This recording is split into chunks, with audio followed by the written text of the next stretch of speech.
Tony done. Ain't nothing to it but to do it, brother. Let's roll. In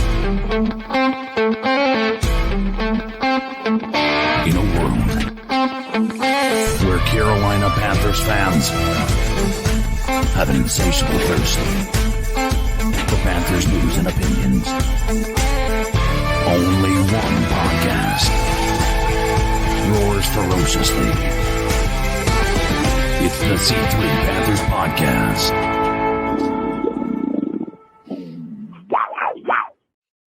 Hop in the van, Panther fans. We're headed to Indianapolis for the NFL Combine.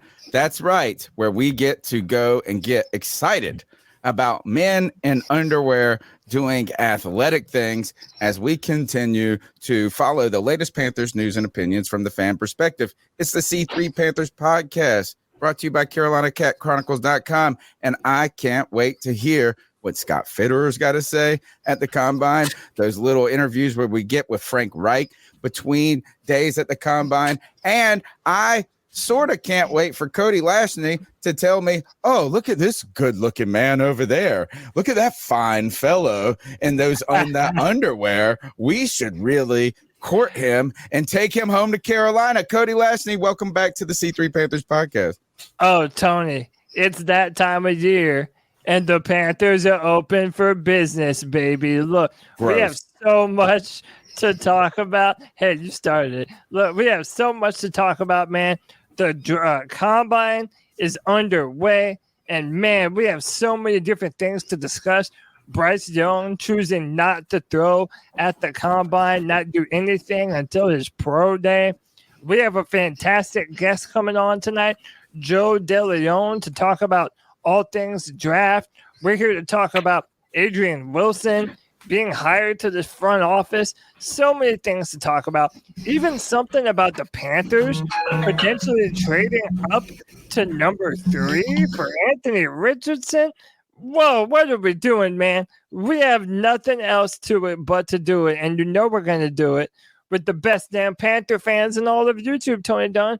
You know them and love them. We got 9 lives, Keel, Algernon, Ram, Soar, our guy, Drew, Joey the Blind Panther, Esquivel, Craig Hartner, Dan Floyd, D's Ill Skills, Joshua Hall, Lawrence Trevette, Lynn Widener. What's up, Lynn? Matt Knows Nothing, Smells Like Blue, Stephen Veach, Supreme Leader Z, the Cardiac Cat, Tim Estes, Underground West, and your bastard son, White Chocolate Espresso.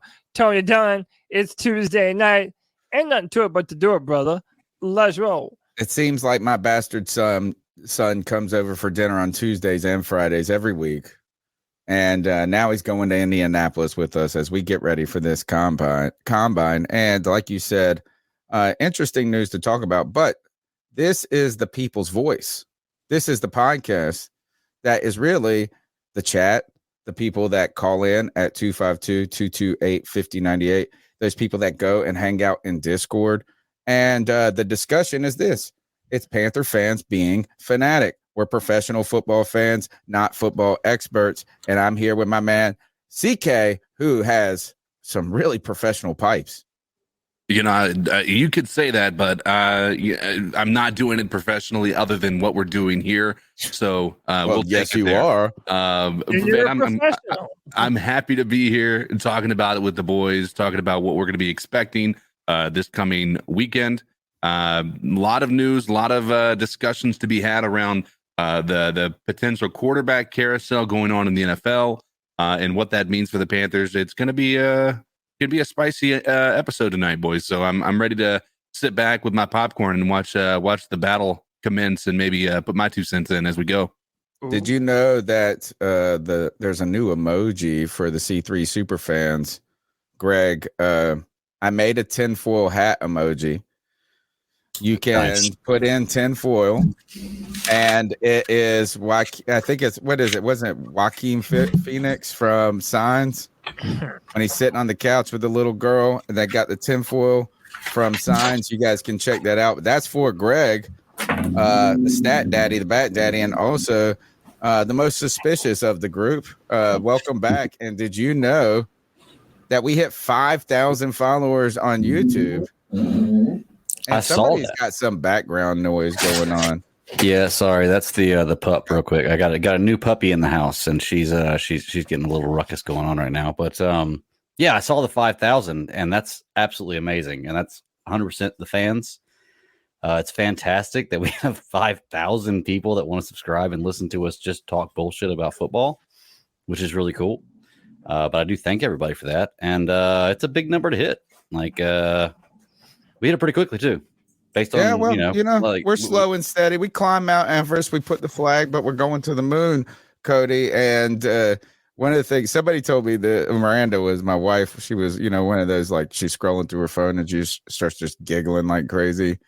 And just what Greg was saying about the dogs, she said, man, this meme says somebody should invent an alarm clock where the sound is a dog about to throw up. And it's like your ass to be out of bed in 2 seconds. That'll get you up pretty quick. Yeah, is that you hear that throw up? You're like, this. Dude, and that, I've woken up one day to my cat pissing on an electrical socket. Oh gosh, dude! Yeah. I heard that it. cat. Thank God it woke. Well, it's not with us any longer. You mean General Tso's? Is that how it? Is that how it went? Is that how that? Cat no. And actually, no, it's a different cat. Oh. No, this one, sadly, is the far stupider one.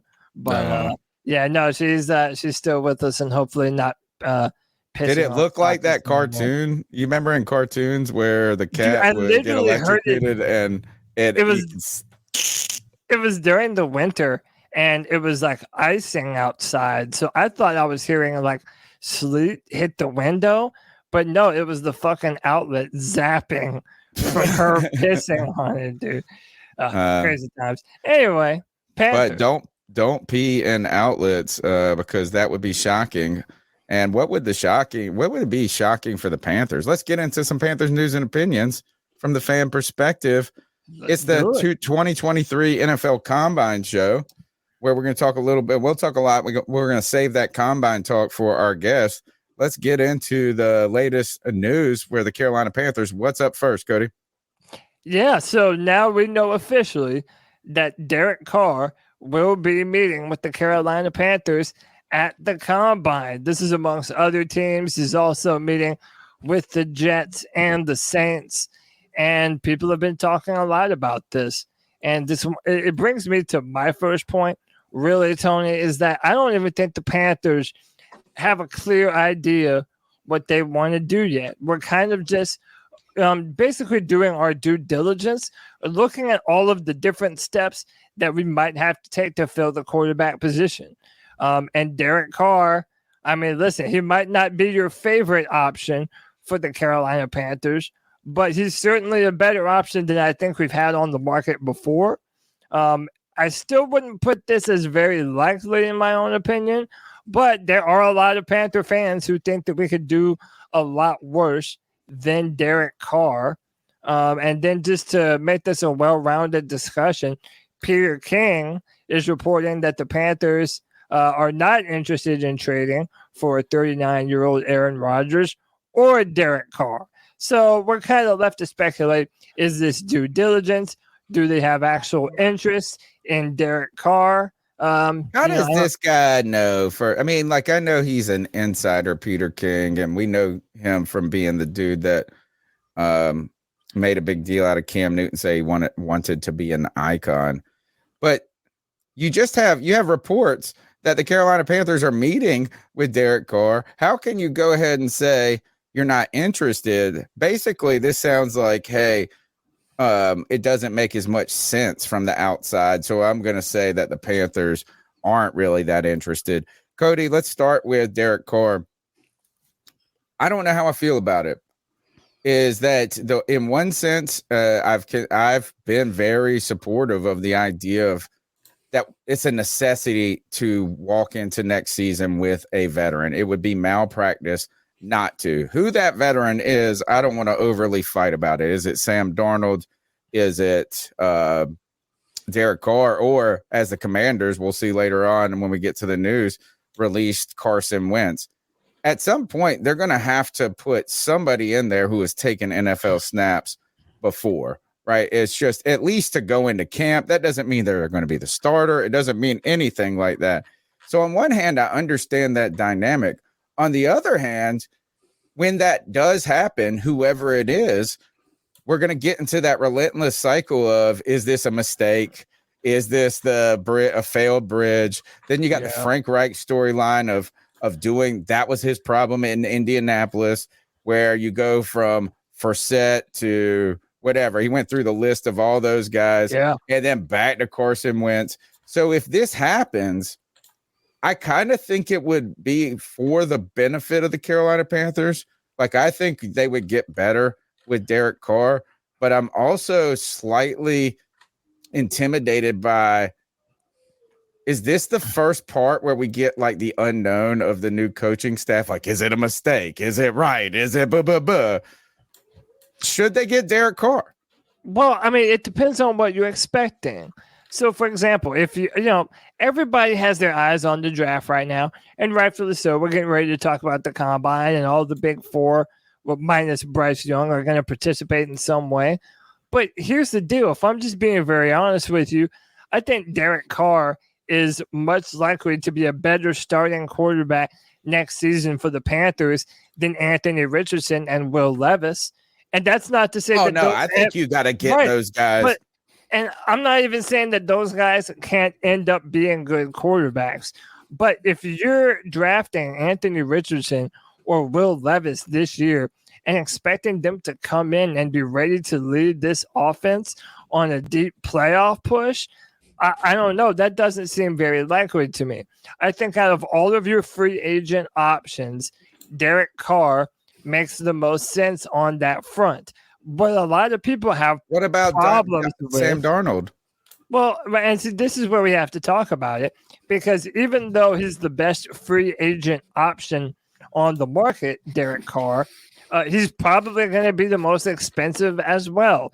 And then at that point, you're asking, well, would you be willing to sign Derek Carr to a 30 to 35 million? I mean, maybe not 35, but I've been hearing 30 to 35 million dollars. That's the money. That's the money. And for a lot of people, that's kind of too rich for their blood. And I understand that. I don't know. It just depends on how much you want to give up if you think that you're ready to compete right now. The one thing I will tell you, fans are going to hate it unanimously, because it's just going to seem like the Carolina Panthers doing the same thing year after year after year and expecting different results. Right. Yeah, let me turn it over to CK and Greg. You guys can go on this. If they were to get Derek Carr, pick anybody, say bring back Darnold, whoever they get, they have to draft a quarterback anyway. And would you be comfortable drafting a quarterback and just saying this is we're going to walk into next season with that rookie, Matt Corral, and that's it? I feel like a CK, is that like a necessary thing? If you get whoever you get, if you get a guy of somewhat of a name recognition with Derek Carr, you got to bring in a quarterback still in the draft. Could you reasonably go into 2023 with a rookie quarterback and Matt Corral? Would that be malpractice? I mean, I don't think anything at this point is malpractice compared to what we've dealt with in the past. I mean, at the end of the day, as Matt Rule would say, we're not going to go out and get Derek Carr and pay him $30 to $35 million to be a bridge quarterback, because he's going to get close to that. Sorry to say it, that is going to be what he's going to cost. So we're not getting him? No, we're not going to get Derek Carr and then go and draft a guy. Like, there's just no way. No? Like, yeah, that's what I think you should do. I think you should do 1 year, $35 million, and get your guy at 9 or whatever. And Derek then say Carr this. is not interested in being a bridge quarterback, dude. I agree. Like, that is not his interest. Oh, too bad. Guess what? He's not interested in being good either, really. Well, I will guess say what? this. The Jets will probably give him a long-term deal. Right. But also think about this, though. Now all the talk is, because there's so many quarterback needy teams, that we're pretty much, it's looking like we might have no choice but to move up in the draft if we want a quarterback, which I'm about to blow my lid on that later. I'll put the pause on that for right now and stay on subject. But the one positive side to Derek Carr is you're not giving up potentially 2 or 3 first-round draft picks to sign him. You know, now it's into your free agency dollars. So then what? So is it rookie and rookies only, or is it rookie and Sam Darnold? And then pull up the next news note. Greg, go ahead, answer that question. Is it rookie and rookies only?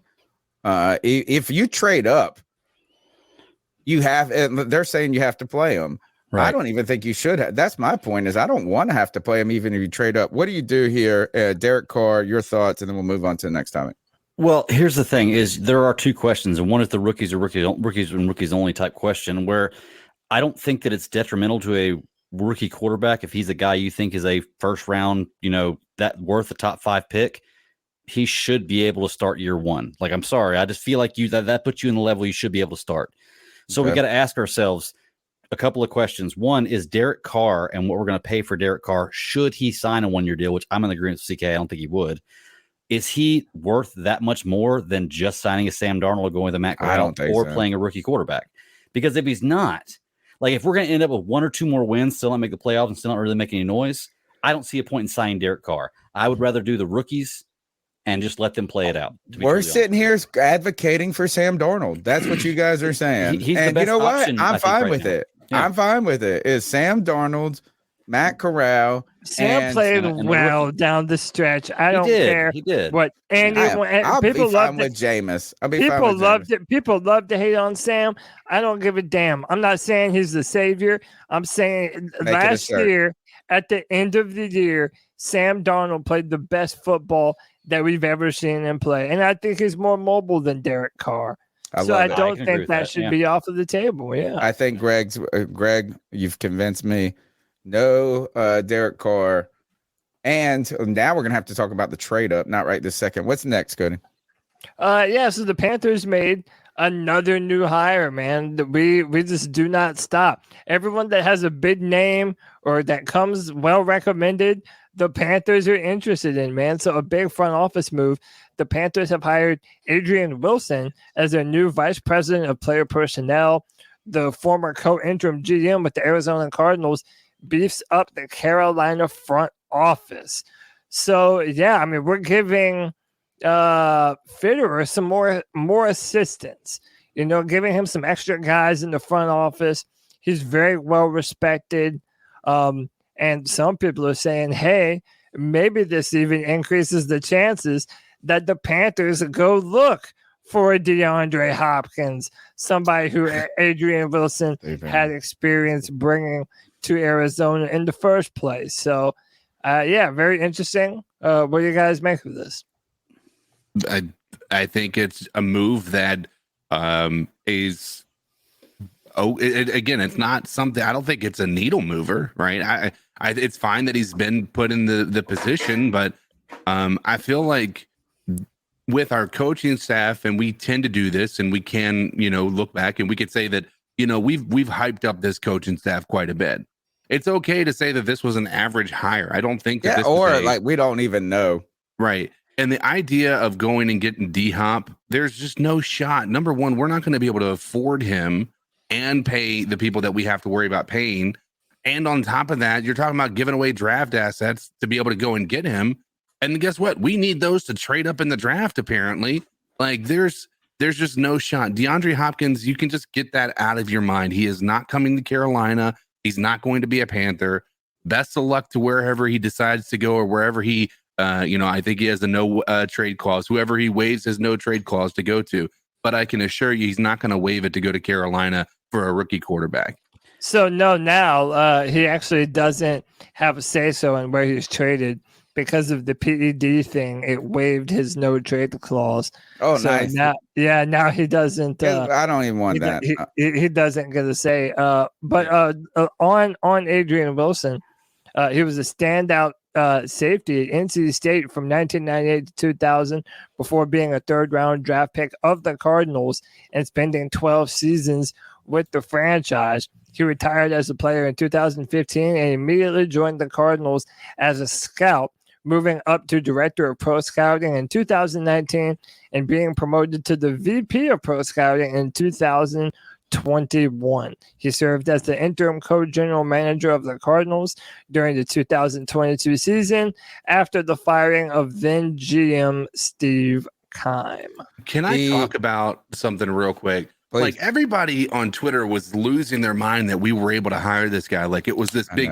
That is the most like basic resume I've ever seen of any court. Like, anybody. I don't understand why we're hype over this move. I'm not saying it's a bad move, but like, there should be nobody in their right mind that's looking at this and saying, oh my God, the Panthers are cooking. That's just not what this hire means. That's not what this was. Like, he was promoted to the interim GM. He didn't even have the full interim GM position. He was a co-interim GM, right? So we're on a high, bro. We're on a puppy love high. CK. I know, and I don't mean to bring us back down to earth, but come on, not every hire is an absolute bombshell of a hire. He might be great. Who knows? Was a front office move that is a guy who's got an average resume. Like, there's nothing that's telling us he's coming. I agree. And he's coming from a organization that has done horrendous things from a talent evaluation over the past 2 or 3 years. Like, let's not sweep this under the rug. They went and signed JJ Watt, injury prone at the end of his career. They let go of Hassan Reddick while he was there in Arizona as well. Like, these guys, and they decided to draft Isaiah Simmons, who has been, an average, if not below average, at his position since, coming into the league. Right. They're not like out here like throwing darts at the dartboard and like just hitting bullseyes every time. This isn't a home run hit. It might be good. It might work out, but it's not like something that's going to be worth us getting excited about. Right. I also think that it fits the trend. I mean, we saw D'Angelo Hall being a part of the coaching staff now. We have a lot of former players who used to play football. Oh, God. Now in other areas. This has nothing to do with Reich, though. But I think it has something to do with the former player movement getting into the front office stuff. And I think we're going to continue to see this. You don't think it has anything to do with Reich, you think? I mean, isn't that a problem? Don't you think? I think Reich should have a little part of everything to do with in the front office. We are it has to do with personnel, right? I think he is like an assistant GM. So it's basically Scott Fitterer's assistant and replacement. And he was doing what he is ultimately for what Steve Keim did for the Arizona Cardinals. So no, I don't think that's really, if the vertical structure of the organization is truly like what, traditionally it should be, is it's Tepper and Fitterer talking about these guys. Maybe Dan Morgan in the room saying, who do we want? Maybe the head, right? Is maybe you get some input for Frank Reich, but I'm with CK on this. And I don't want to, CK, like my son said, don't ruin our cocaine bear high. Is Panther fans are riding high on this coaching staff and all the moves that have been made. So right now, who cares who the person is? It could be a koala bear, and we'd be excited about it. And that even goes to the DC, like that's what my buddy from the outside, he's a Commanders fan.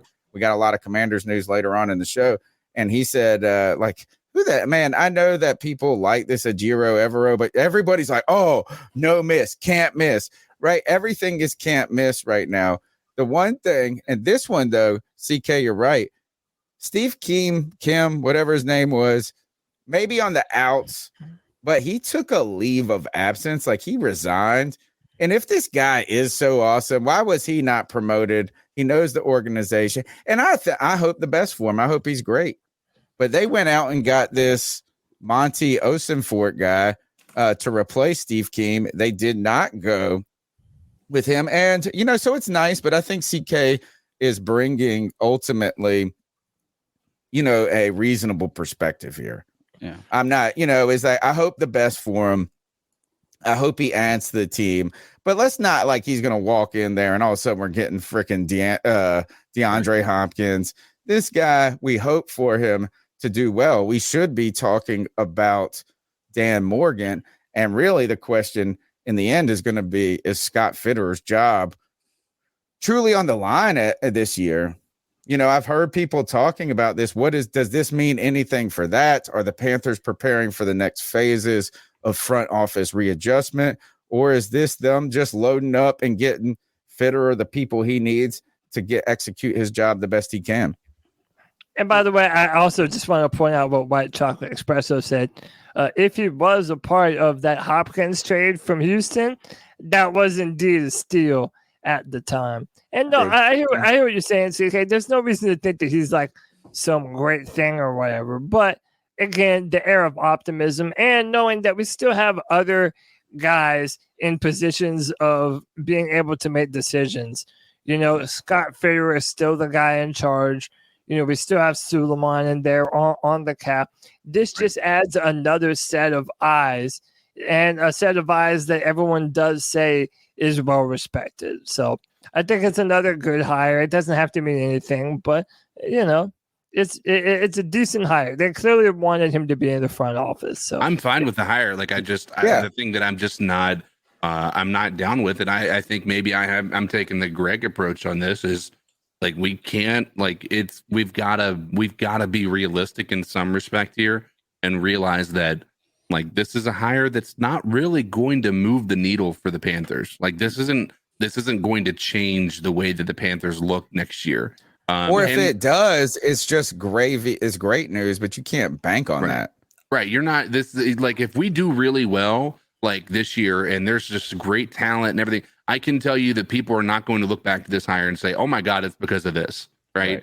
There's so many different moving factors and it's fine. It might turn out to be great, but I think somebody said it in the chat and Pipeslinger might have said it. I hesitate to say this because it takes away the merit of hiring a guy like him, but there is a long-term effect to this that could be impactful to benefit us, and that is the compensatory pick that you would get if he gets hired to another team and gets a promotion, right? So you're starting to talk about that when you have our offensive coordinator, our defensive coordinator, all the people that we've hired in this coaching staff. Like there is a real opportunity for us to be the next Rams in the fact that we're going to be looking at getting just like constantly compensatory pick after compensatory pick or the 49ers. We've got about 45 seconds before our next segment. See, Greg, if you got something to say it now. Cody, let's pop through them real quick, and this will be our segue to our guest. Don't forget to call into the show at 252-228-5098. Okay, real quick. Yes. I have to agree with y'all that I think that this is not a home run hit, but we don't need home runs all the time. Base hits work just fine as long as we get a few home runs in there every once in a while. I think we have. And two, I think we're not looking far enough forward with this. You guys are always stressing about the importance of a GM and coach relationship. You're saying this guy's the assistant GM basically, and that Fitterer might be on the hot seat. Like, let's look a little further forward. This may be a little more important in the future than we think. If he's on the hot seat, this is the assistant, and a coach and GM relationship is important. There may be more into this than we think. I'm not saying it's a home run, but let's not just look past it like it's nothing for a hire. That's all I'm saying. This is apropos, Cody, as we jump into the NFL Combine. What you got here? And then let's go to the guest. Yeah, man. So one of the big news stories that came out was that Bryce Young is not going to be throwing or doing any of the drills at the NFL Combine and instead waiting on his pro day. Man, I have a lot to say about this. I personally don't think that this is a great decision for Bryce Young, but you know what? We have a special guest tonight who's here with us to talk about all things NFL draft. He is Joe DeLeone from the Bleav in NFL Draft Prospects, and he is joining the C3 Panthers podcast to talk about this combine experience. Joe, how are you, brother? I'm doing great. We've been practicing your name, and when we practiced it, we got off. Now I was the one fumbling and bumbling. Joe DeLeone. You got it. I mean, you guys are both close. I've gotten much worse butcherings. As long as it's DeLeone or DeLeone, you guys are. No, I was listening to the show today. I was listening to your podcast today. I was like, man, I'm gonna get it right. And then we were practicing, and I was fumbling and stumbling. Welcome to the C3 Panthers podcast. Well, I will say I appreciate the amount of effort ahead of me coming on. The show that I was just on before hopping on here, one of the guys on it, and they were also live, was eating chips while he was asking me questions. I've never had anything like that happen before. So it's like a total 180 of going from that to you guys. I appreciate the warm welcome, and I'm excited to talk about the combine. Hey, we're an upstart little rinky-dink Panthers podcast, but we try and carry ourselves with the air of professionalism. But no, Joe, listen, we certainly thank you for being a part of the podcast tonight. I can't speak for my partners, but I don't have any chips near me, so I think we'll be good to go. Joe, I wanted to talk with you about this decision from Bryce Young to not throw or not do anything at the combine. And this isn't new. Andrew Luck has done this before. Sam Darnold did it. Even Joe Burrow chose to skip and wait until the pro day. But I also feel like Bryce Young, being 5'10", speculated at 185 pounds, might not have been in the best position to not want to go out there and show his abilities, especially when you have Stroud, Levis, and Richardson choosing to compete and do these things. What do you make of this? Is it a story at all? Is Bryce still a lot to go number one, or could this actually have an effect on his draft stock come April? Right. I understand both angles of this, but 2023 wasn't a good year for the Carolina Panthers, but I'm trying to make 2024 a better one for myself. Get started on your resolutions with Factor so you're ready for the new year. Factor's ready-to-eat meal delivery takes the stress out of meal planning and sets you up for success in the new year. Skip the grocery stores, prep work, and cooking fatigue. Instead, get chef-crafted, dietitian-approved meals delivered right to your door. With over 35 meals to choose from per week, including keto options, calorie smart, vegan plus veggie, and more, plus over 55 weekly add-ons, you'll have a ton of nutritious and flavorful options to kickstart your resolutions. Skip that overpriced takeout trap. Factor is cheaper and way more delicious than takeout. Get chef-crafted, restaurant-quality meals delivered right to your door, and they're ready to heat and eat in just 2 minutes, which means more time for you. Head to factormeals.com/C350 and use the promo code C350 to get 50% off. That's code C350 at factormeals.com/C350 to get 50% off. In the perspective that you're talking about, but the way that I perceive this is that we already know who Bryce Young is as a prospect. We know that he is very accurate. We know that he is a very bright mind, and we know that he has really great instincts to play the position. So for him to go out there, and if he completes every ball or maybe misses one, that just reinstates the understanding of what we have of him. And I think for the athletic testing, we know that he's a good athlete, but for the guys that he stacked up against, which are Will Levis, who is talked up to be a good athlete, Anthony Richardson, who might have the best combine performance for a quarterback ever. He's that good of an athlete. And CJ Stroud's not even going to run. So for him to go not test as well as some of those other guys, it might impact the perception on him. He's obviously going to get weighed in. He's going to get all of his measurables in. But I see Bryce Young where he's going to win is showing up to these meetings and knocking those out of the park. I would assume that he is going to have the personality and the mentality and the football IQ to win in these interviews. I think compared to anybody else, he is going to show up and be able to knock out every single one of these. That, to me, I think needs to be his focus. And I believe that his team is approaching it that way. Go do the interviews really well. We'll go throw out the pro day. We don't want any other question marks brought up, and just let your words lead the discussion here on how good of a prospect he can be. We're going to be asking a lot about the quarterbacks who throw on Saturday for the NFL Combine, Joe, and I'm going to stick with this one. This is the 11th season of the C3 Panthers podcast, and the 10th Combine we'll be looking at, and we have a draft party every year. I hate all of this. I loathe it. And I shouldn't say that in public because this is our business at this point. But everybody, Cody loves it. Cody loves the combine. He loves the draft. He loves all the prospects. After 10 years of doing this, I've just watched so many people fall in love with people. I've watched not so much breath and air and energy on what's going to happen. And only 95% of it happens. 98% of it is not even as good as you thought it was going to be in the end. I am interested with this quarterback class, though, because I think there's an interesting storyline I've watched unfold over the past years. And that is the guy who's number one, who goes into the combine or goes into his senior season, never turns out to be the guy who's drafted number one. And it really feels difficult for Bryce Young to hold on to this spot. Here's my hot take, and we'll get out of the quarterbacks after this. I think Bryce Young slips out of the first round pick. The tape is deep in the past. The tape, which is great, right? He's relying on the tape. You mean the first pick or the first round pick? No, just the first pick. Okay, the first overall pick. Yeah. I think he could be the fourth quarterback drafted in some case. Every year we get a darling who surges. How hard is it for Bryce to hold on to that through all of this, where we got all the anticipation builds around these quarterbacks?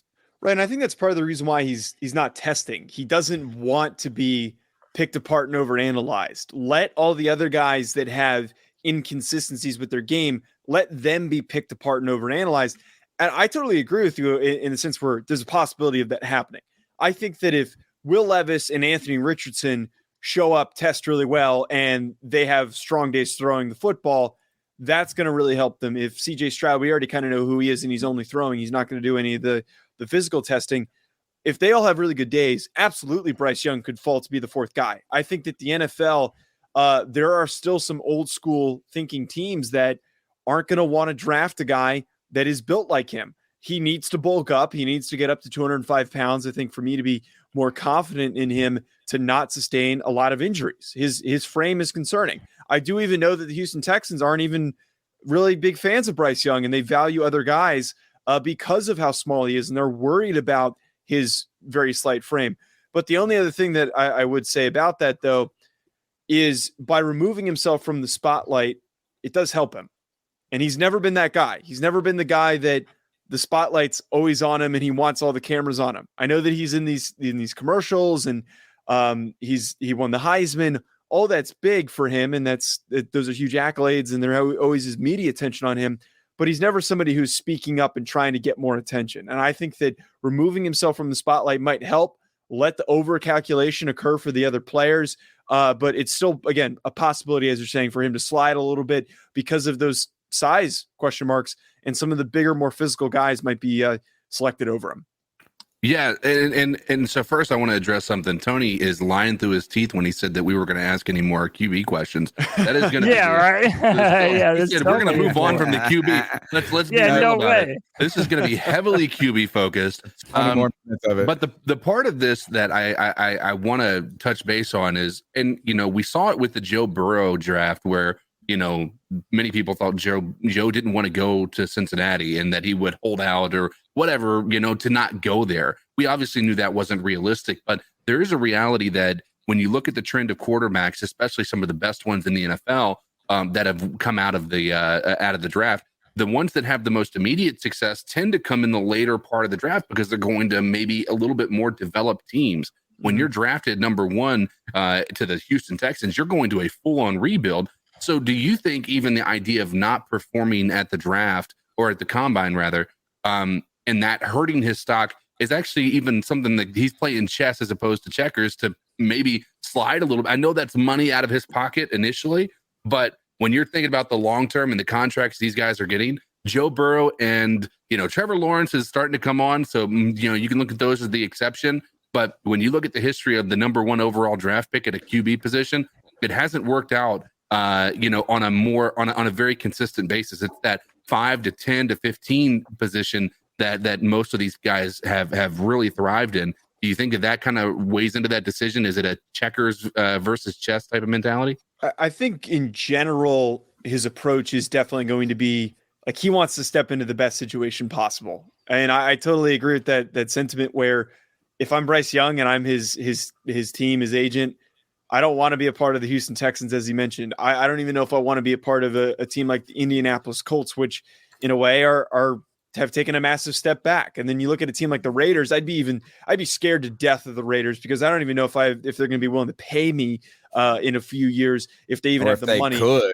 Exactly. Like I don't even know if they have the funds. Are they going to have to use more WNBA money to pay him is what that would take. But I mean, I would argue if I'm Bryce Young, I actually believe, and it might take trading up for this to happen. And I'm not just saying this because I'm on a Panthers podcast. I think the best situation for Bryce Young is the Carolina Panthers because he's the most ready to play.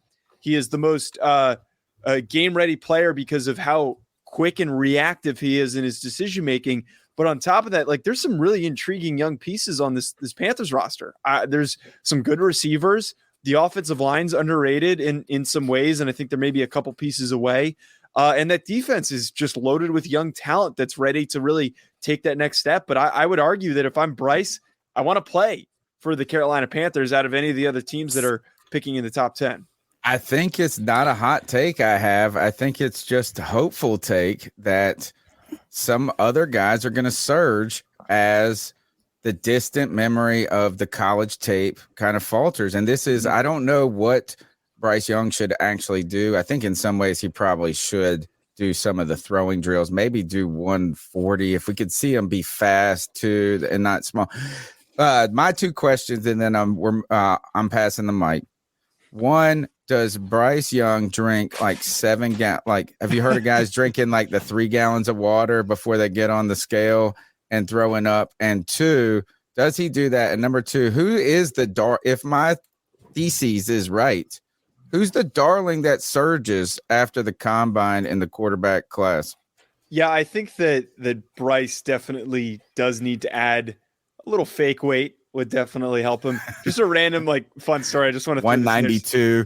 Yeah, like 192. I'm still if he's under 190, I'm going to be a little concerned. Right. But, so I played in college and I signed with an agent very briefly. I was a long snapper. I was trying to get an opportunity. I was terrible. I was not good enough. But when I showed up to do a workout where they came and they weighed me and they put my name and my weight officially on stuff, I did that. I drank 1.5 gallons of water because I was underweight. I was a smaller long snapper. I was only like 210 and I needed to get up to 220. And I kept my phone and my keys in my pocket. So there are some tricks to try and beat this. So if I'm Bryce, I'm trying to do those tricks. Now Bryce tried to do it, is making him millions of dollars. Me didn't net anything. Right. I didn't sign with anyone. But if we're talking about the darling though, it's got to be Anthony Richardson. I think the phase of liking Will Levis, it got old really quick. And I think that everyone realized like the guy's got so many problems and he's almost 24 years old. So why am I banking on a guy who's played all these games and he's done all this if he's further along? Anthony Richardson's got only up to go. He is at the bottom level, I think, of his capabilities. Now, the problem is the ceiling and the floor are so far apart from one another, and I don't think there's really an in-between. He's either going to be a top 10 player in the NFL, he's that good, or he might never play a snap. He might be terrible. He might never a snap. Well, that might be a hyperbole, but he might just be one of those guys like Paxton Lynch that gets out there for a couple of plays, and then you're just like, oh my Terrell God. Pryor. I feel like Terrell Pryor had a little juice to him, and like they were trying to make him a wide receiver out of the gate. Yeah, but separate from that though, Anthony Richardson though, I think right now is going to be the darling, and I don't think it's an exaggeration to say that if he does all of the athletic testing, which is to his benefit, he could have the best quarterback combine performance ever in terms of all of the athletic testing. Not talking about throwing, but just the athletic testing. He could be the best athlete that we've seen. Because if we think about it, that Kyler didn't run, Lamar Jackson didn't run. We've got all these guys that don't test because they don't think it's a benefit.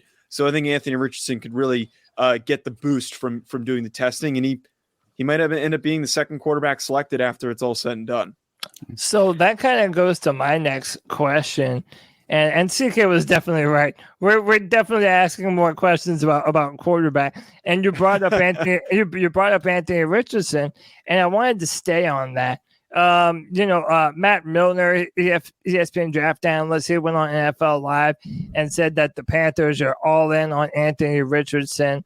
And listen, if you know anything about Panther fans, we have been so depraved of a quarterback for such a long time now that Panther fans are just desperate for us to draft a quarterback.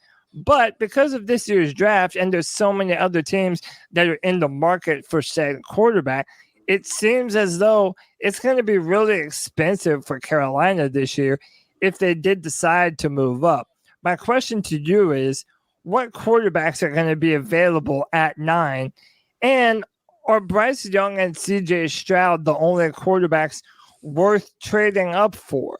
Because I'm of the mindset that if you traded up to number 3 for Anthony Richardson, a guy who has a 54% completion percentage in college, Josh Allen. He was only a 1-year. No, but even Josh Allen was more than a 1-year starter.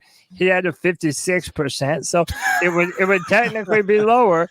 Hey, I mean, I'm just saying it would technically be lower. His receivers were a lot worse at Wyoming too than what Anthony Richardson had. Right. So is it worth it for the Panthers to trade up for like a Will Levis or Anthony Richardson, or are those quarterbacks that they take with their number 9 overall pick? I see it that the only guys I would trade up for are Bryce Young and CJ Stroud because they're the most ready to play.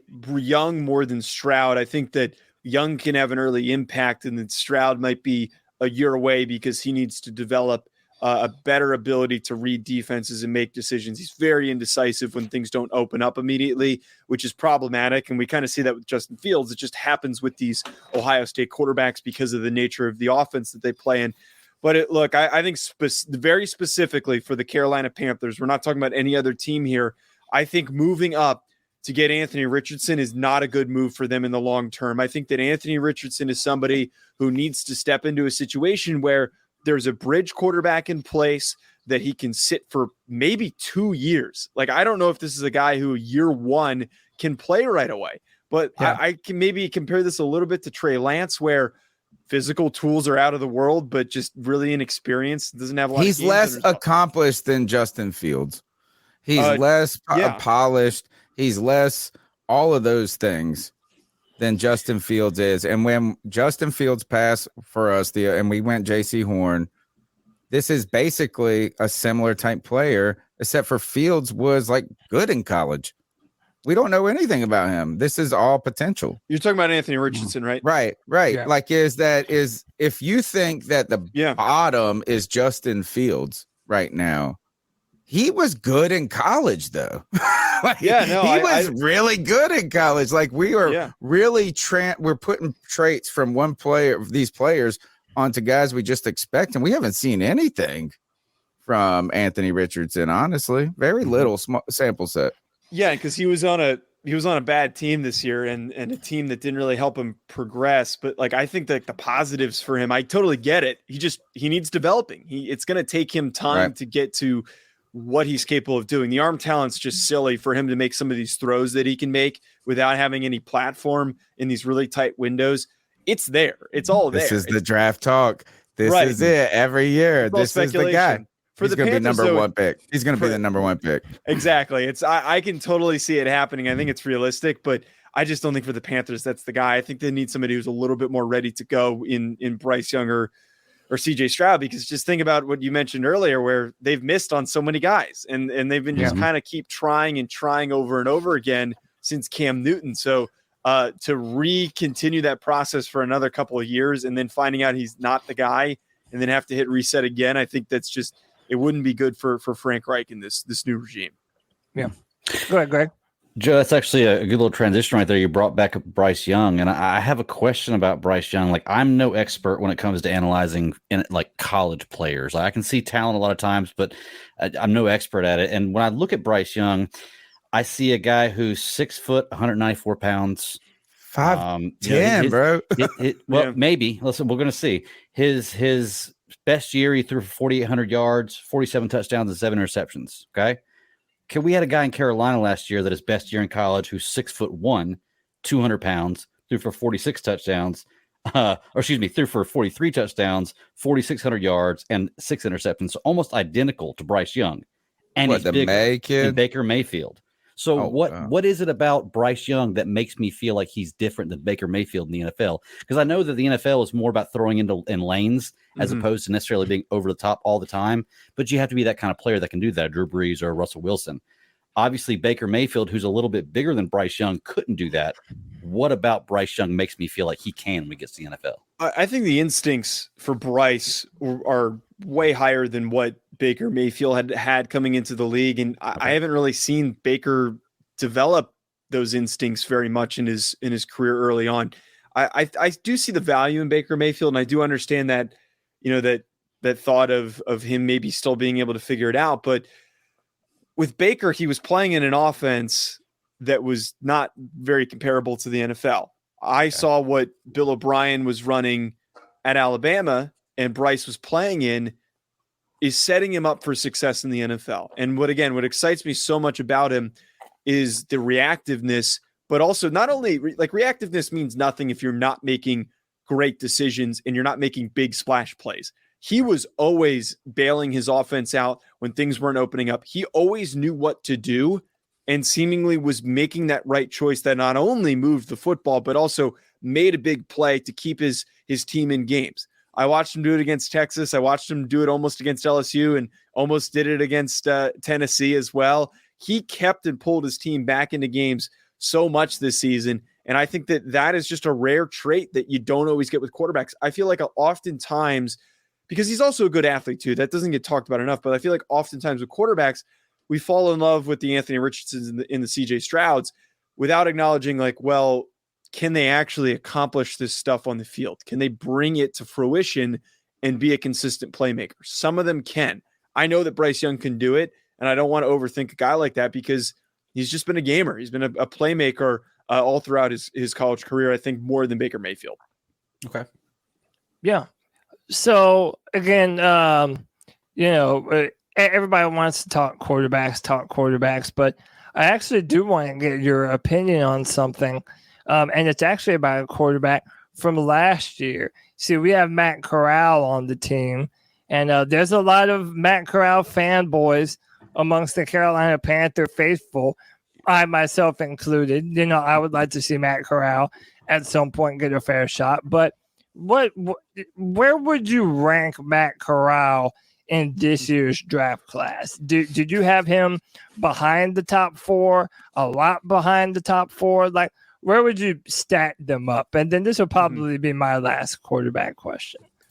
Well, I mean, the quarterback questions I think are really important for a team like the Panthers. So, right. But more than any team, because that's the one thing that they've been missing, I feel, for a long time, as you brought up. But man, Matt Corral, if I were to rank him up against these guys, he'd probably be 6 behind Hendon Hooker for me. I think Corral's got some traits. He's got a lot of tools he's got some tools to work with, but I'm a lot more excited about the remaining group, which is Young, Stroud, Richardson, Will Levis, and then Hendon Hooker. I where Matt Corral was selected is realistic for where he should have belonged being selected. A high upside backup at the most that maybe could turn into a starter. There's a possibility he might challenge for the position, but we don't really know what his development's been like.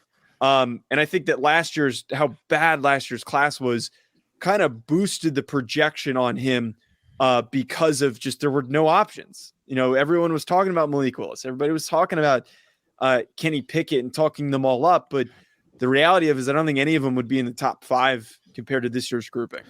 Do any of these quarterbacks fall to 9? Or is this a complete, if you want one of these guys, you got to trade up to get them? I certainly think that there's a possibility, but I don't think it's a very large one. I think realistically, it's very slim. I think that as soon as one team trades up, there are going to be a bunch of at least 2 other teams that will try to make a move and trade up. So if there's 3 guys off the board already, that's going to be a lot of wishful thinking for the Carolina Panthers to still end up with being able to get their guy. I think more than ever, because of so many teams last year deciding to say, I'm good. I don't want to touch any of these dudes, that now more teams than ever are desperate. So it's going to drive up that asking price. It's going to drive up the desperation for teams to move up. So realistically at 9, I don't think it's very likely. Yeah, I kind of hear that too. That's pretty much what all the rumors and all the talk has been. But Joe, so as we kind of hinted earlier, I love the draft. Tony can't stand it. So we've been doing this segment where I convinced Tony to care. And recently we've previewed 2 prospects, Michael Mayer, the tight end from Notre Dame, who I like a lot, and Tyree Wilson, the edge player out of Texas Tech. Now finally outside of the realm of quarterbacks, what are some players specifically that you think people should have their eye on as we're going to the combine? Some players that you think might have the chance to significantly raise their stock from maybe even a day 2 prospect to a first night prospect. Yeah, I think one who immediately pops in my head is Will McDonald from Iowa State, and he's already been a bit rising, and he was somebody who played out of position in that 3-3 stack at Iowa State, where he was basically playing as like a heavy end. He's going to be a stand-up rusher in the NFL. Long, twitchy guy, very, very underrated athlete. He showed some positive signs at the Senior Bowl, and I think he's going to test really, really well. Outside of that, though, like I think Tyree Wilson, him not participating kind of sucks, and I wanted to see what he was going to do amongst these, amongst this grouping of edge players. Lucas Van Ness from Iowa is another guy. Funny that we've got 2 guys from the state of Iowa that are big time edge prospects, but Lucas Van Ness is another big, bulky guy that I think has a lot of physical tools that has made him a riser throughout this process.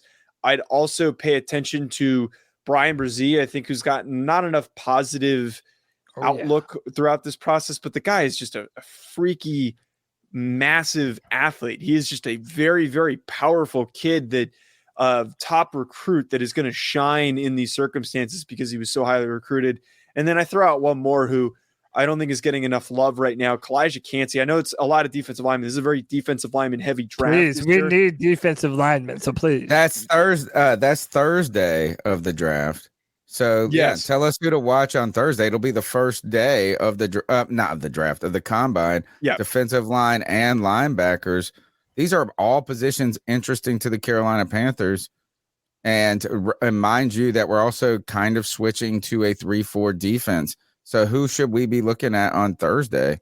Not who should we, but like what should we maybe pay attention to?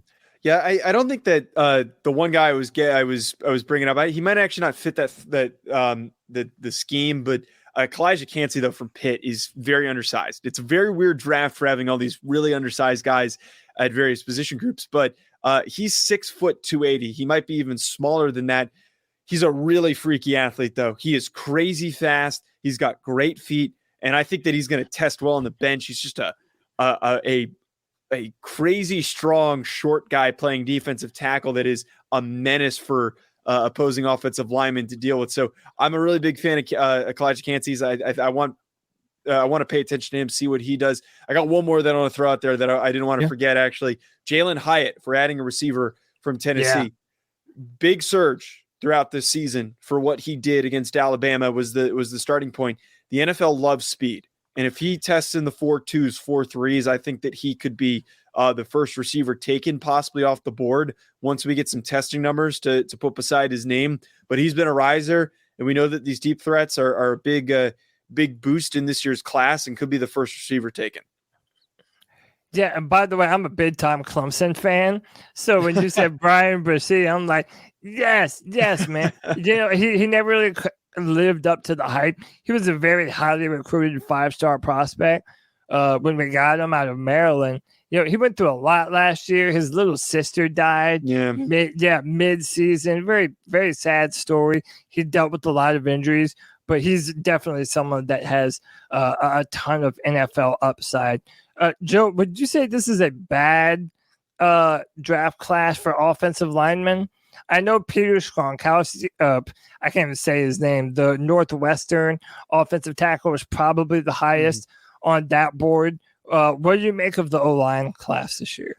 Yeah, I think at tackle, and I think more than ever, we're going to have guys that are drafted that are tackles that might get bumped into guard. Like Cody Mock's the first one who comes to mind, is somebody who I think is going to get bumped inside. I think at tackle, there's a fine group. We've got guys like Peter Skoronski that you mentioned, Paris Johnson Jr. from Ohio State, Jalen Duncan, Broderick Jones from Georgia, who's a very tradesy player. I think Darnell Wright from Tennessee is a good right tackle prospect, the best right tackle in the class. Outside of that, though, with interior offensive lineman, Osiris Torrance is a great guard, and I like Steve Avila. Massive drop-off. Those are the only two guys that I think can step in and be starting caliber players. At the very least, really good backups, but it's just all backup players for me at guard. I think at center, we've got 4 guys to pay attention to. John Michael Schmitz from Minnesota, Ricky Stromberg from Arkansas, Joe Tippmann from Wisconsin, and then Luke Whippler from Ohio State. And then similar to the guard position, massive drop-off to only guys that are really only going to be backups at the next level. So for the most part, it's top-heavy at tackle. It's top-heavy, very top-heavy at these interior spots. There's certainly guys to go get, though. I think there's certainly guys you can grab. Nice. Final 2 questions for you. Thank you for being so generous with your time. Of course. One is, what do you think about Keaton Mitchell from East Carolina University, ECU Pirates? He's so fast. He's a little guy that can play running back. I don't know if you've heard of him. Lifelong ECU Pirates fan here, live in the town. And so if you know Keaton Mitchell, speak on anything you can think about him. And then finally, what do you want to learn from this year's combine as we try? What do you want to take away? If we got you on the line next week and we could give you a magic wand, what would you want to know? So getting to Mitchell first, I am familiar with him as a prospect. I haven't done my final report on him just because there's so many running backs in this class, but I'm a fan of him. I think that he's definitely a day 3 draftable guy that could fit very nicely as an added piece to a running back room. Great athlete, as you mentioned, and I'm curious to see what testing numbers he puts up with a lot of guys to compete with. And if he tests really well athletically, I think that's going to benefit him with kind of like this middle chunk of running backs that need some separation. I think he fits in there with the Sean Tuckers and the Mo Ibrahims of this class. But to what your point is on what I would like to learn from this year's combine is just how does this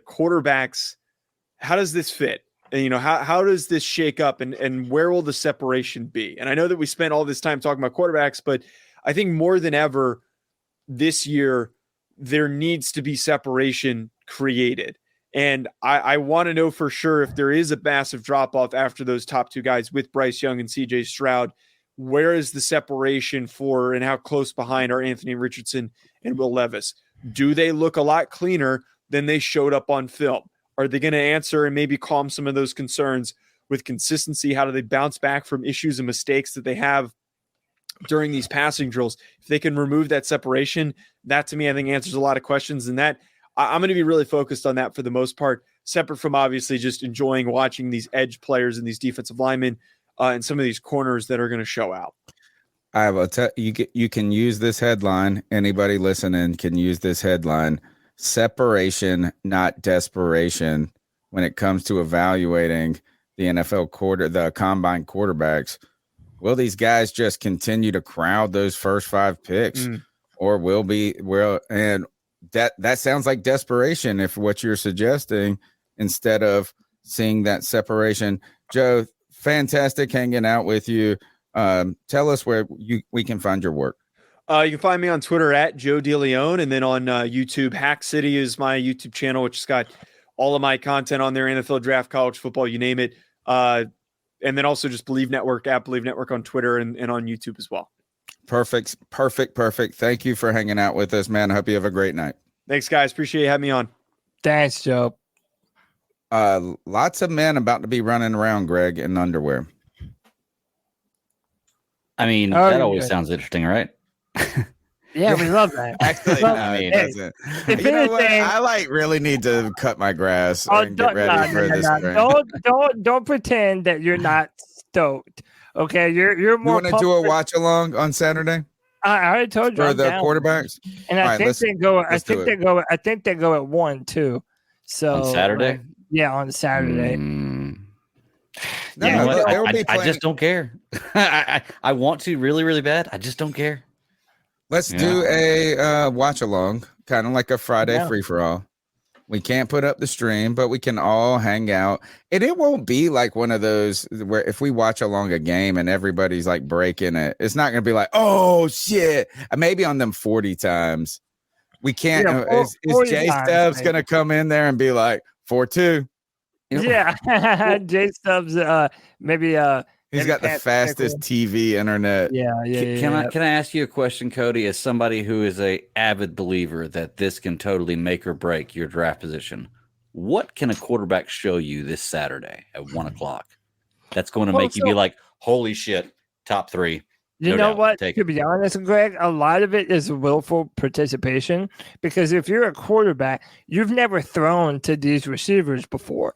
And whereas, okay, if you're Bryce Young and you choose to throw on your pro day, you have a relationship with those receivers. You know when to throw the ball, on what timing, on what routes. It's basically just like, hey, man, I know I've never thrown to these guys before, but I'm a competitor. I'll go and make every throw that they want me to make. I'll go run. I'll go test. You know, I'll essentially do everything to show these NFL teams that I'm the guy for the job. And more specifically, if you are Anthony Richardson and your, NFL teams are worried that you've only started 13 games in your entire college career, you really just want to participate in everything that you can to build yourself a better NFL credit score, so to say, for lack of a better term. There isn't like something specifically that you'll be able to see at the combine where it's like, oh, they didn't do that on film, but then they did it here. It's like that just doesn't happen. No, it's more of a participation. I think this is going to hurt Bryce Young.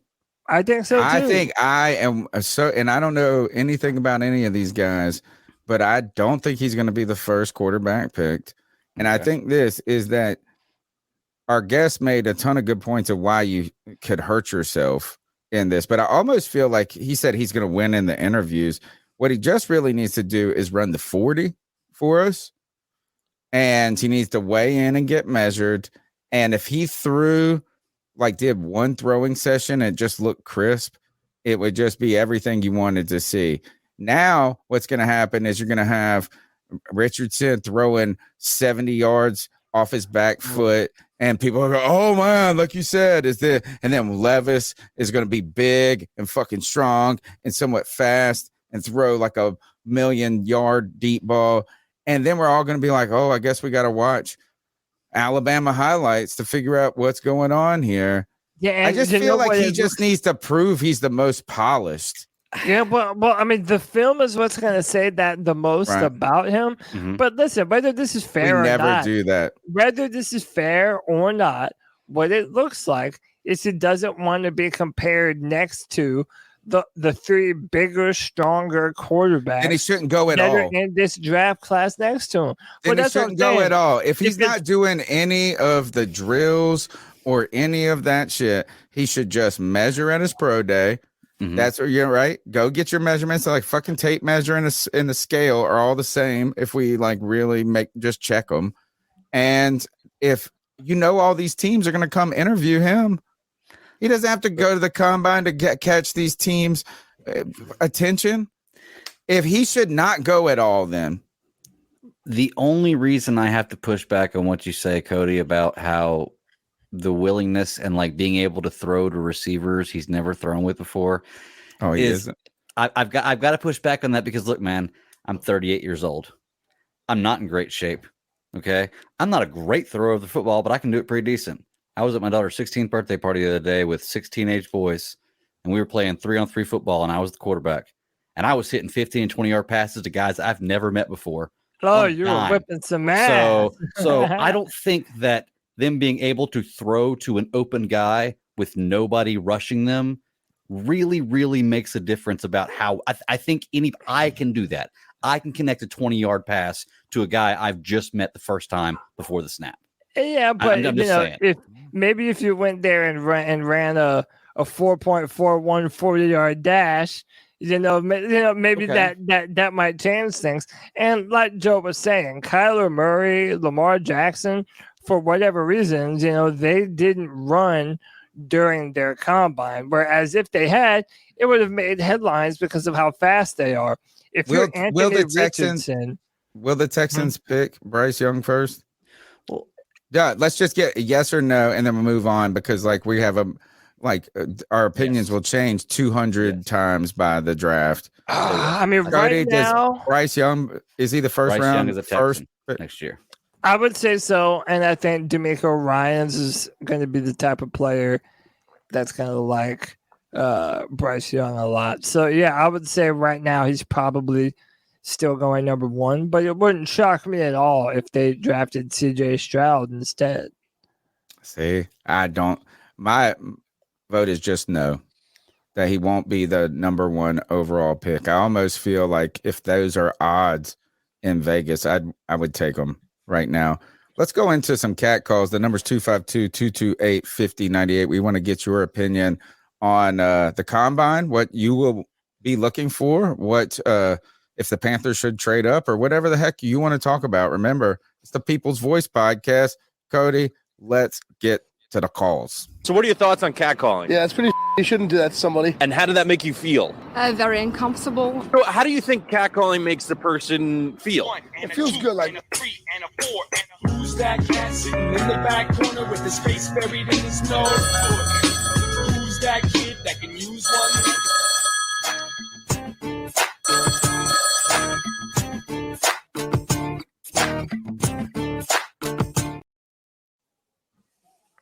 I don't hear nothing coming from your end. Was released by the Washington start it over. Commanders. I'm gonna say, podcast brothers, how y'all Yeah. doing? G Cavassier. Hey, I know y'all seen this shit on Twitter or online or on TV. Carson Wentz was released by the Washington Commanders. I'm gonna say this right now. I do not want Carson Wentz to come to Carolina. I don't. Even though I do have a feeling that might bring him back because I know they got a relationship. I do not want him as a free agent to come to Carolina. Like I told y'all before, what I really, really, really, really want, you guys might hate me on this, is Jimmy Garoppolo. I want him in Carolina. I want him over Derek Carr and all that. I want Jimmy Garoppolo. That dude is a proven damn winner. Yes, he has some Super Bowl wins being a backup. But let's not forget, man, he went to the Super Bowl with the damn 49ers. Of course, lost to Kansas City Chiefs and everything like that.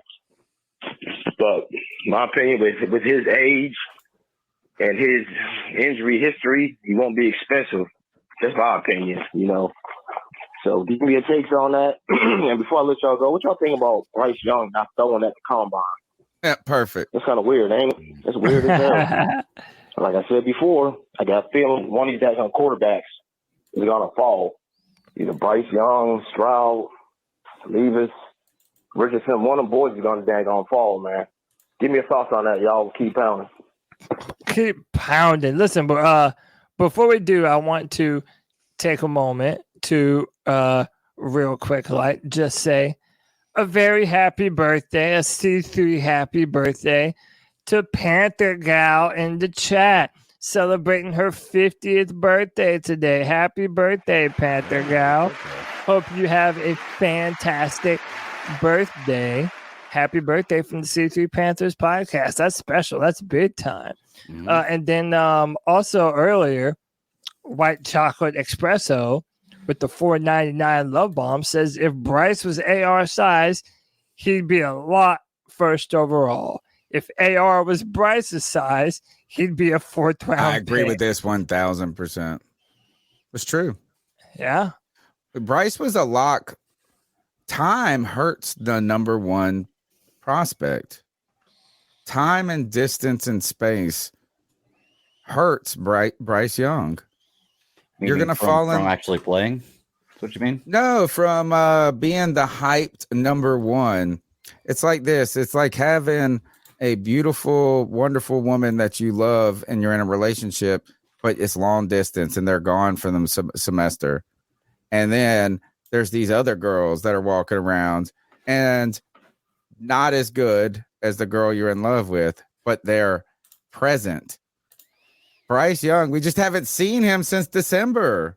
Yeah, that's what I mean. You haven't seen it's him just play like in so the long yeah. distance relationship. We just have to, and then people are going to continue to say, oh, he ain't that great. She ain't that great. Yeah, she's so nice. She would be a great wife. But look, she's a little undersized. And look at that booty over there. So they're gonna fall in love with somebody. Somebody is gonna be falling in love with, and it's gonna be hard for Bryce Young to maintain. I don't think he's the number one pick. And what he was talking about, Jimmy Garoppolo. Would you rather have Derek Carr or Jimmy Garoppolo? I'd rather and have Jimmy Garoppolo. Who costs more? I don't know. I think Derek Carr is probably a bit thicker. I think he's probably a little What less does that injury mean? prone. Oh, Dude, Jimmy thicker. Garoppolo. Okay, no, you went to injury Garoppolo. prone. No, I got you. What did you think I meant? No, I didn't know. I was like, you thought I was talking about them cheeks? No, I just was like, I didn't know that was going to be the go-to. Who's going to be cheaper is really what I'm interested in. I mean, I don't know. Probably Jimmy Garoppolo, and the reason I think is because he's been injured. I mean, listen, I feel like every year he has a good season, but he deals with a bunch of injuries that he ends up causing him to never finish out the year. I mean, listen, I'm not mad at. Listen, if you're talking about free agent quarterbacks, the best two that you could have available to you right now are those two, Jimmy Garoppolo and Derek Carr. I would like to say, though, that Derek Carr has had like 6 head coaches since he's been with the Raiders. I mean, listen, we've all seen firsthand with Sam Darnold how when you're just constantly going through the head coach carousel, it's hard to get your feet underneath you, man. Everything is changing all the time. You know, at this point, I would be more inclined to give Derek Carr the benefit of the doubt than Jimmy Garoppolo. All right, let's go to the next call. The number's 252-228-5098. C3, it's Anthony from Charlotte. Just thought I'd call in on this beautiful day in Charlotte. It was beautiful. Just wanted to talk some football. You already know. So first I want to say that the Panthers are meeting with Derek Carr at the NFL Combine. This is no surprise by me. Cody said this. Him and Reich are really religious. I mean, Schefter keeps reporting Carr's looking more for a fit, not so much the money. But if we did get Derek Carr, I honestly wouldn't be mad at all. Like, you know, this is a real coaching staff, a real defense, a quarterback that can convert third downs and keep the ball moving. I mean, we should be fine. But I do want to bring this up. Me and the Free For All chat have been having this conversation all day, and, you know, I don't want to be the barrier of Debbie Downer news because I kind of was this past season. I'm on record saying multiple times I wanted Wilkes as a coach, but here's the whole problem with that situation going into the draft. There are about like 5 or 6 quarterback hungry teams drafting ahead of us. And the only way we're going to get a quarterback, like even QB4 is trade up. That's the only way now. I really see it. I don't see other teams passing on these quarterbacks when they know that their hole is quarterback just like us. And this kind of goes back to why I called in multiple times and said, like, hey, like, we're 1-5. You know, why don't we play hard? But I guess, you know, try to lose these games. And it's not because I'm a bad fan. It's not because I'm bringing negativity. It's simply because I want to plan for the future. And in order to get these top quarterbacks, you need to have a top pick in the draft. I mean, we traded CMC, so potentially we use these picks in a first rounder to trade up to get one of these guys. But it's really hard to see it, man. Like, I really hope we do.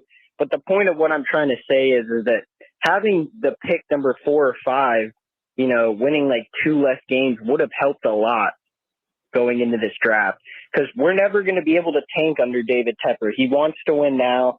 So all the people saying, let's go get Drake May and Caleb Williams. Yeah, that's not going to happen. You either trade up and make a big move this year to get your quarterback, or just sign Derek Carr for a 3-year contract and roll with him, and then see what happens when it's up. I mean, that's reality of what it comes down to. Anthony from Charlotte. Anthony, appreciate you, brother. Fantastic call. And listen, dude, I'm going to tell you basically what I told you in the Fridays or in the chat that we've got going. Dude, it's like shouting into the void, wanting your team to lose for draft spots, man. Dude, that season we had Teddy Bridgewater, especially after how we did Cam Newton. I wanted the Panthers to lose every single game to get Trevor Lawrence, man. You can ask Greg. He was there. He remembers. Like, I wanted that to happen. But the reason why this season was different was because up until the very end, we had an outside chance of making the playoffs. And yes, even though it would have been more beneficial since we needed a quarterback to have a top 5 pick or whatever, I just can't not pull for my squad while we're battling for a playoff spot. You have to rep your team. And but no, I hear you, man. We would rather be up higher, but dude, it's like shouting into the void, man. The players can't hear you, the coaches can't hear you, the front office doesn't give a damn. You just have to do with what you have, and right now that's the number 9 overall pick. Well, I'll tell you something, Cody. I was kind of on the fence about this last year too, about like, I don't want to say that I want to tank, but the wins after we fired Matt Rule and this team started to come together and actually look like a team, like they wanted to win when they started to gel. I felt so good after that. I'll never pull for us to tank again. To be honest with you, the feelings after those wins. You never pulled for us to tank in the first place, then, if that's how you felt. And maybe it is. Like I said, I was kind of on the fence about wanting to feel that way because I do want a good draft pick, but at the same time, those feelings felt so good. Remember how excited we were when we come on here, even after a loss, like in the Atlanta game? Like, it's crazy, and I love having that feeling in football again. What you really want to do instead, what you want in a tank year is for your team to just be competitive in the actual game, but always lose. So the Sundays are fun to watch. But you're like, oh, I wish we would have lost by 3, I guess. Right. But the tank is, look, that's just it. You get the draft pick you get. I don't know if you should. I understand institutional rebuilds. See, we use tanking too loosely, right? There's a difference between contractually restructuring your team, refocusing the direction of your team, and not trying to make this a must-win season, right? Like, ultimately, that's the question, what you're going forward to now. If we think about Aaron Rodgers, who I think needs to go to Miami, but when you talk about any player that comes across the waiver wire, whether it be Jalen Ramsey to whatever, are you just trying to get better incrementally? But some teams are trying to get it done now, and we're not in that range. It's just that far. So you have to kind of figure out what you want the ultimate ideal goal to be, as clearly as win a Super Bowl. But as an institutional rebuild, you're not out there going, oh, we don't want you to win the actual game. You're just shedding big contracts. You're positioning yourself to have a lot of draft picks. So if you want to move up, you could move up right now. And think about that. Actually, let's go to the Christian McCaffrey news. News is let's talk about that. See, and that's the kind of thing when we talk about these quarterbacks, I just want to know what the real goal is. Is it stumbling along, trying to hopefully stumble into success, or is it really positioning yourself in a way that when the opportunity is there to strike? Like, if you were investing in a stock account, Cody, and we had a certain amount of money and the market's just not where it needs to be Right. for you to sell and buy. If you're not moving those assets, you're not really like tanking. It's just you structuring your accounts and timing the way you want to do it. So I don't think, like I can root for them to win on Sunday and also root for them to have a rebuild in the background. Okay. Yeah. Yeah. I mean, you laid it out perfect. Ideally, you want your guys to be competitive, but if you know you need a quarterback and you know it's going to benefit you to lose, it's like in the back of your head, maybe you're feeling that you want them to lose. But again, Tony, my entire point was that this season it was different from previous years because even at the very end of the season, we were still playing for something. Yeah, the NFC South was bad, but as long as you have the chance to compete, I just think that you have to pull for your squad, man. I think once you promoted Steve Wilkes to that position, you got better. You just got naturally better. Yeah. So the idea then is I don't even think you could tank better than what Houston and the Bears did. Like, I think even if we tried to tank, we would still be like 2 picks ahead of where we're at now. Yeah. Well, it's funny because Houston even almost won a few big games that they shouldn't have won, Yeah. Are they number one? What's the order real quick? The first three. Chicago's number 1, Houston's number 2, Arizona number 3. Then Indy. And Arizona has hinted that they want to trade down. Yeah, Indy's number 4. Now that's interesting. Okay. Trading down with Arizona.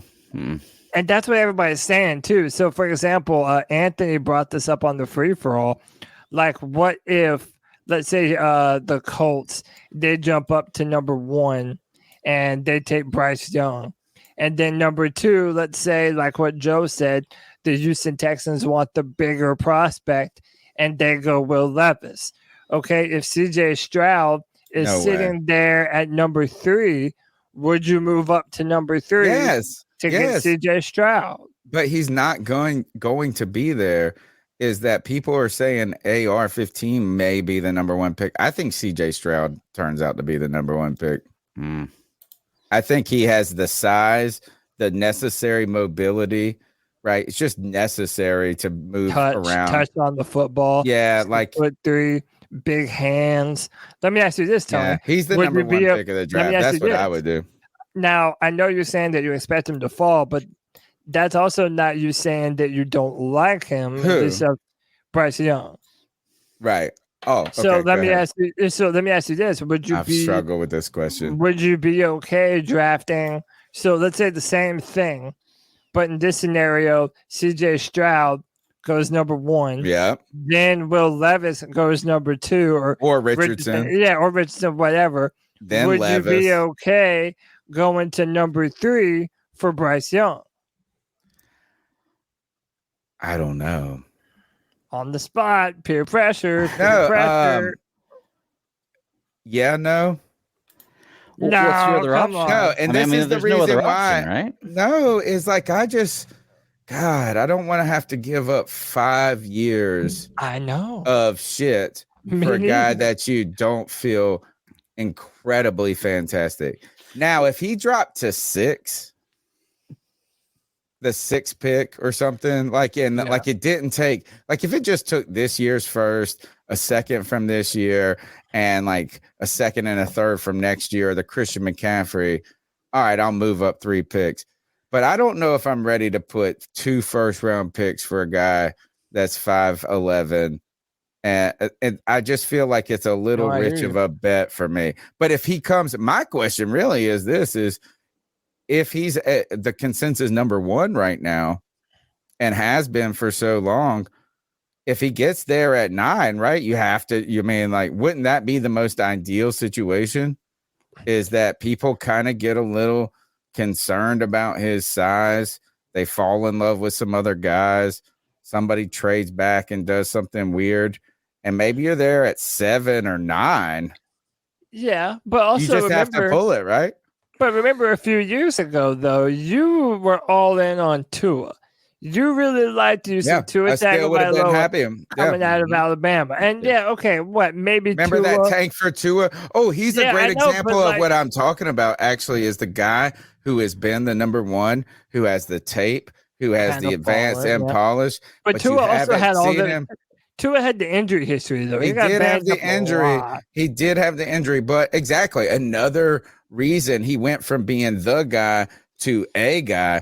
I was at one point tanked for Tua on this show, and I would say this is if Tua was there at 9, I would take him. But what I'm saying is though, like if you like Tua, I would argue that you should like Bryce Young even more. And I do, but I don't know if I didn't say trade up 5 years of picks for Tua though. No, I hear you, but dude, like, and that's why I said at the start of the show, the Panthers are basically turning over every rock to see what's underneath. I think we should what's sit behind pat. every door. I don't think the Carolina Panthers right now really know what they want to do, because I think whenever we balk at the amount that it would take to trade up, they probably think that's really expensive also. So they're exploring every option that they have available to them right now. And the evaluation that they do on each of the 4 quarterbacks this year, it's going to be the most important set of quarterback evaluations in the history of the Carolina Panthers. This is what's infuriating to me, Cody, is that all of these questions are fine if we just got this guy at 9, whoever he is. Pick whatever quarterback you want and say they were at 9.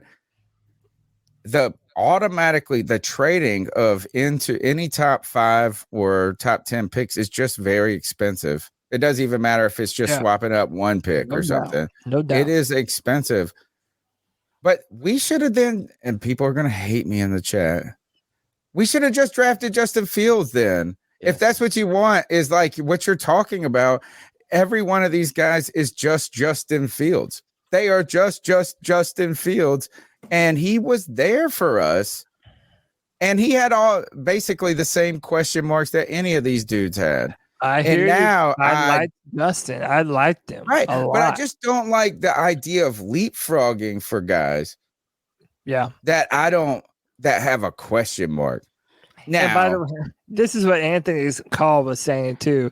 He's like, if we would have lost a few more, we wouldn't even be having to worry about this. But I don't think that's the case. How many more? Maybe one more. We'd have been down to about 6. Yeah, but even 6 might not be enough. And that's my question to you guys. What is the contingency plan? What if we're at 9 and there's a rush on quarterbacks and we don't get one?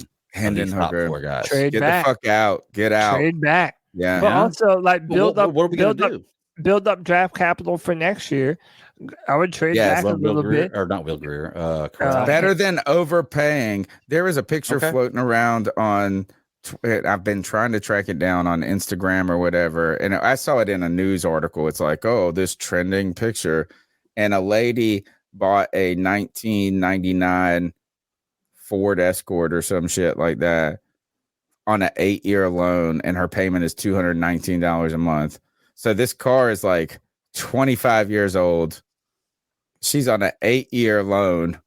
And the payments are over like $220 or some shit like that. It's like the worst. I just don't want to overpay for a nice Camry. That's the situation that we find ourselves in, man. And a lot of people are saying, well, next year they have 2 prospects that would be ranked higher than any guy in this year's class, in Caleb Williams and Drake May.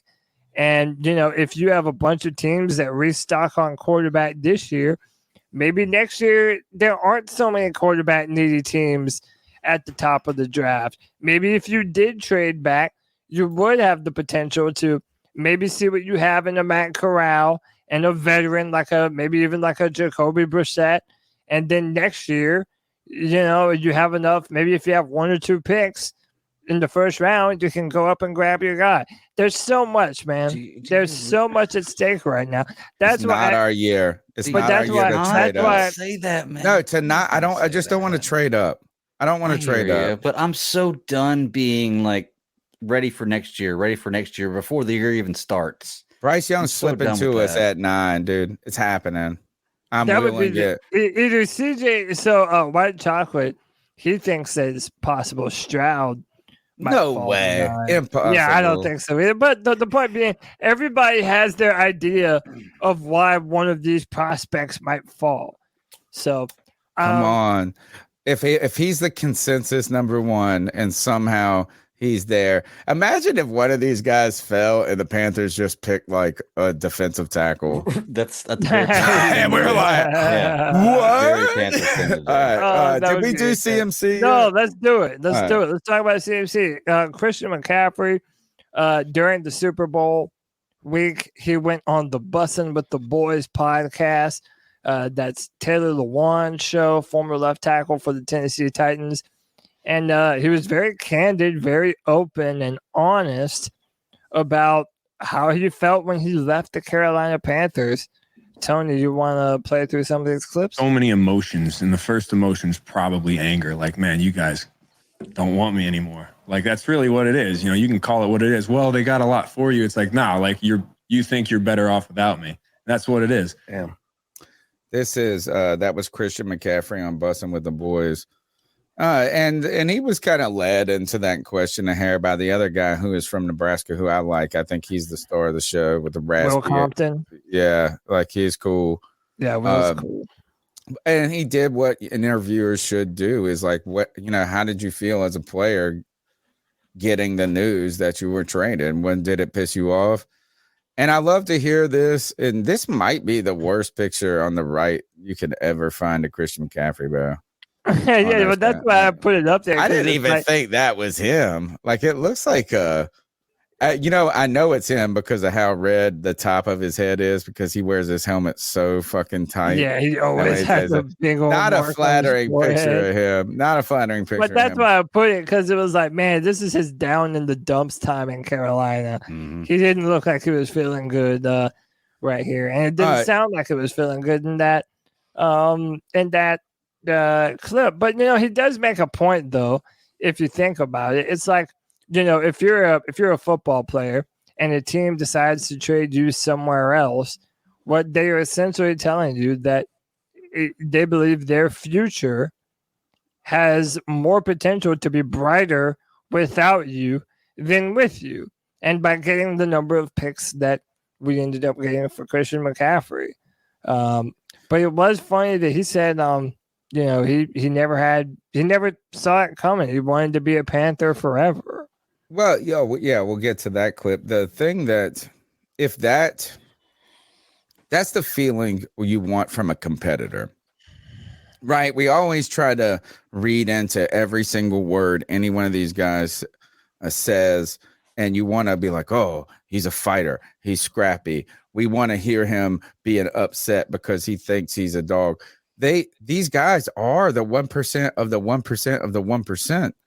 They expect to succeed in every scenario, and he is arguably the best running back in the entire league. If he feels like that by being traded, I wonder how a running back feels when Cody Lashley or any other draft person or GM guru says, oh, you shouldn't build around a running back. I think Christian McCaffrey just sees himself as the best dude on the fucking football field. Yeah. Boom. Yeah. He might I'm the not be best. wrong. I'm the I best. like that competitive edge, and I think Christian McCaffrey does have that, and it's the reason why he probably felt this way immediately. But I can say that at least we didn't do him dirty. We traded him to San Francisco. No, I agree. He went to a great team that can use him well. Like we didn't like trade him to the Bears or something like that. You know. And here's a little bit. Here's Christian McCaffrey talking about as these discussions emerged and his going into this season and wondering if he was going to be traded. Let's see what he said about that experience. You know, you hear about it, but you never, I don't know. For me, I never thought I'd get traded. I thought I was a Panther forever. I'm like, I bought a house there. This is home. And I'd heard the rumors in the off season. So obviously I called the GM. I'm like, hey man, I just need to hear it from you. Any truth. And he was super honest. He's like, look, absolutely not. We don't want to do this, but we'll listen to everything. And that's fair. I'm like, sounds good. Just let me know. But I went into the season, man. I'm like, look, I'm all in. It is what it is. I legitimately forgot about that. Scott Fitterer, just being consistent. He said that from the beginning. He's been open about this is my job, but I love the way it looks like Christian McCaffrey had a stand-up experience with the Panthers front office about how this was, and realistically, they were going through this. Now, as we think about this with our teammates, you know, I'm going to be honest, and I don't want to fight away from my takes in the past. My job on this show is not to be right. It's just to be a fan and react. I like Christian McCaffrey, but I thought he was undersized. I was worried about him coming in, right? I saw how, and I was like, I thought Leonard Fournette, who, by the way, was just released by the Buccaneers. Yeah. And you know what? I don't want to shit on Leonard Fournette. Leonard Fournette has had a respectable He won a Super Bowl ring, career, and he came back after adversity where people stopped giving up. He lasted in the league longer than I thought he was after I saw his first 3 years. I thought I had concerns about CMC in the NFL, and people told me he's special, that this and that. And I go, well, man, is he going to hold up? And now there were some injury stuff. Maybe Bryce Young is our next CMC. People tell us that he's too small. He can't do it. There's too much to be worried about. And he might be the fucking best player in the NFL. Bryce Young, Carolina Panther. Maybe so. And listen, I do want to say this about Bryce. His pocket awareness may be some of the best I've ever seen from a college prospect. And there is a lot of truth to the fact that his Alabama offensive line this year, it wasn't as good as Alabama O-lines have been in the past. So he actually did deal with a good bit of pressure. And I'll say this, and people said this about Kyler Murray coming out of his draft, is that he did a good job of protecting himself. If you're going to be smaller, do a good job of protecting yourself and not taking too much unnecessary damage. I think Bryce does a really good job of that. And his field vision is general level. Like, he knows when the guys are coming open. He knows when to step up, just to step to the side a little bit, throw a BB to the dart of the end zone. He can do all those things, man. He's going to be a Panther, bro. He's going to be a Panther. He's a conundrum, man. I'll tell you that. If you're a general manager, you're going to really find out what your worth is this year evaluating these quarterbacks, because there's Would you rather trade up from 9? Actually, here, let's do one CMC the last clip, and I have one question about that. Christian McCaffrey spoke a little bit on the experience of going from one team to another. On Bussin' with the Boys today. Let me make sure I got the right clip. It's like a big breakup and you don't get any chance after. It's like a breakup into a next relationship. Immediately. Not even like the courting process of the other relationship. Right. Like, I'm healthy to leave this one. I go this one. Your ex picks your next chick. What the hell is that? But she's going to be great to you. She's going to be fantastic. I hope she's good, and she was. Yeah, she was. There had to be a little bit of like Carolina. You know, I am a sucker for these Instagram. What's his girl again? I like her a lot. Olivia Culpo. Oh yeah, Olivia Culpo. And he's sitting here. Imagine this. Imagine literally that analogy that they just made. He's one of the best players in the NFL. He wants to live in the marriage or whatever with the Carolina Panthers. They break up with him and they arrange his next marriage. Imagine if Olivia Culpo broke up with him and then arranged a hotter, more wonderful. And she loves him. She's at all his games. She's always, or at least they're making that. They've been together for a while. She recommended that he go and be with her who best is the friend. next girl? It's a perfect match. Who is the step up? Well, the 49ers. The right. West Coast, I was asking. I was like, is it Katie Holmes? Is it? No, that's the Southern California girl with the golden blonde hair. Yeah, that's, who would it be? Who would be the step up from Olivia Culpo? If you got think about what he just said in that seat. He's like, what if my girlfriend, who is Olivia Culpo, broke up with me, and then picked my next girlfriend, and she was super hot and But awesome. listen, don't we all agree that? And I think we agreed at the time that the trade happened. This is literally the best case scenario for Christian. Totally. He went to It's an the best team for incredible him. team. Mhm. Yeah, I mean, he honestly went to the perfect coach. Yep. There is no coach in the NFL that is going to utilize Christian McCaffrey and all of his talents better than Kyle Shanahan. I will say though, if we do end up getting our quarterback of the future through this draft, it is going to be a little bit sad that we didn't get the opportunity to pair that quarterback with Christian McCaffrey. That's going to burn a little, but Poor guy. You know what? He's just like always going to be with a quarterback that's like Brock Purdy or whatever. Poor Christian. Imagine if he was on a good team. We need to, we're missing the pipes. Yeah. We're we are. missing the pipes. Our boy CK had to jump off a little bit early, Pregnant. He had to work early. but fortunately for us, Continues the Bat Daddy has made us all kinds of badass bumpers, baby.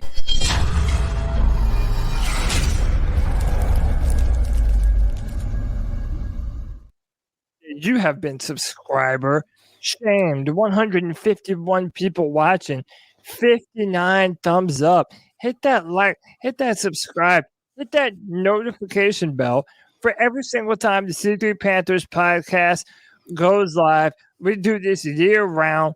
We never take days off, baby. We're here all year round. We appreciate each and every single one of you. And like we said earlier, man, we just got to 5,000 subscribers on YouTube. We love y'all, man. We've been doing this for such a long time. And we wouldn't still be doing it if it wasn't for y'all incredible C3 Panthers podcast fans. We love y'all. Y'all make this show what it is. It's a show for the fans, by the fans. So we appreciate each and every one of you for hanging out with us. The number is 252-228-5098. Let's keep going through with a couple of calls. People's voice. Here are your cat calls. Hi, what's up, Tony? What's up, Cody? What's up, all the Gregs and everybody else out there? Rich in the UK. Phoning in to say what a great off-season so far. The NFL does nothing better than sell hope, and the coaching hire and all of the people that they've picked up. Absolutely amazing. Can't believe it. Cool. Hope springs eternal. It's fantastic. Looking forward to the underwear Olympics this week. See what happens. I'm not really sure where we're at in the draft at the moment. Be interested to see the touring social media. I think there's quite a lot of support for Matt Corral to have a crack next season. I don't think we're going to get Bryce Young, so I don't know. CJ Stroud would probably be my favourite of those of the top four. But are they really going to be any better? I don't know. You guys are going to discuss it all and chop it up. But still listening in, still here, and looking forward to the coming up season. I'm sure I'll phone in again. But anyway, give us your thoughts on Matt Corral versus these guys. I know Cody's got some thoughts on it, as always, but I'm sure the rest of you have. Anyway, keep pounding, guys. Good to talk to you. Keep pounding. Rich Kingston, we love you, brother. Appreciate your continued support after all these years, man. I mean, yeah, listen, I know that I'm bigger on Matt Corral than a lot of other people. I still want to see him get his chance. I believe if you look at his resume and his numbers and his stats and his completion percentage, if you put him on paper next to Richardson and Levis, I'm sorry, Matt Corral is a better prospect. More passing yards, less interceptions, more rushing yards, more rushing touchdowns. I mean, if you were just doing a blind comparison of those quarterbacks, then yeah, he would. Yeah, I think he would be better than both of them, and he would have a leg up on both of them. Bryce Young, CJ Stroud, and Hendon Hooker, they probably have the gaudier numbers. Although actually Bryce Young this year, his numbers were very comparable to what Matt Corral did his final year at Ole Miss. So listen, it's a hell of a conversation to have Matt Corral has that incredible whip-like throwing motion. He can run really, really fast.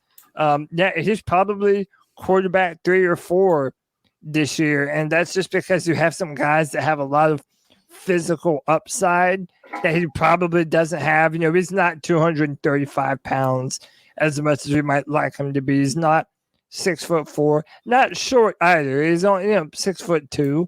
So I like Matt Corral. I'm also a realist. I Bleav that this new regime probably won't give him the chance that I want to see him get in the NFL. So the only thing that we can hope for at this point is that the coaching staff will give him an honest assessment and evaluation this year during training camp. Cody, Cody, if you were ever right about anything, I hope you're right about this, because Matt Corral being the answer is the best possible scenario for Carolina. It really is. Just because we already have him. How big his head will be. Oh, I don't even care. Imagine if Matt Corral turns out to be the example. I hope so badly you're Cody right. Cody will float right out of that chair into, he'll be like the up. Oh, dude, no, and you won't be able to run from me on the podcast or on Twitter. No, you'll be up in the sky like a magic man in a balloon. That head would be so big. Yeah, man. I hope it happens, man. I'm pulling for. I love the underdog story, and to me, Matt Corral has the perfect underdog story, and all of Panther fan base has already written him off. Him and Shi Smith are the next DeLeone and Steve Smith. Boom. See, I love it. I love it. Let's go to the next call. Hey, it's White Chocolate Espresso. How y'all fellas doing tonight? I'm doing amazing. Oh, look at this. You know guy. why? Because I just got done watching Cocaine Bear. The most greatest, amazing movie ever made. I love it. Since a month ago. Sharknado. It's fucking awesome. Can you guess what happens? I can tell you. Spoiler, a bear does cocaine and murders a bunch of people. It's fucking amazing. I'm in. But I think there's deeper meaning to it, There's subtext to it. It's about, us as a country and our animal instincts. And how we can super those instincts with machinery. Or it's just about a bear doing cocaine and killing a bunch of people.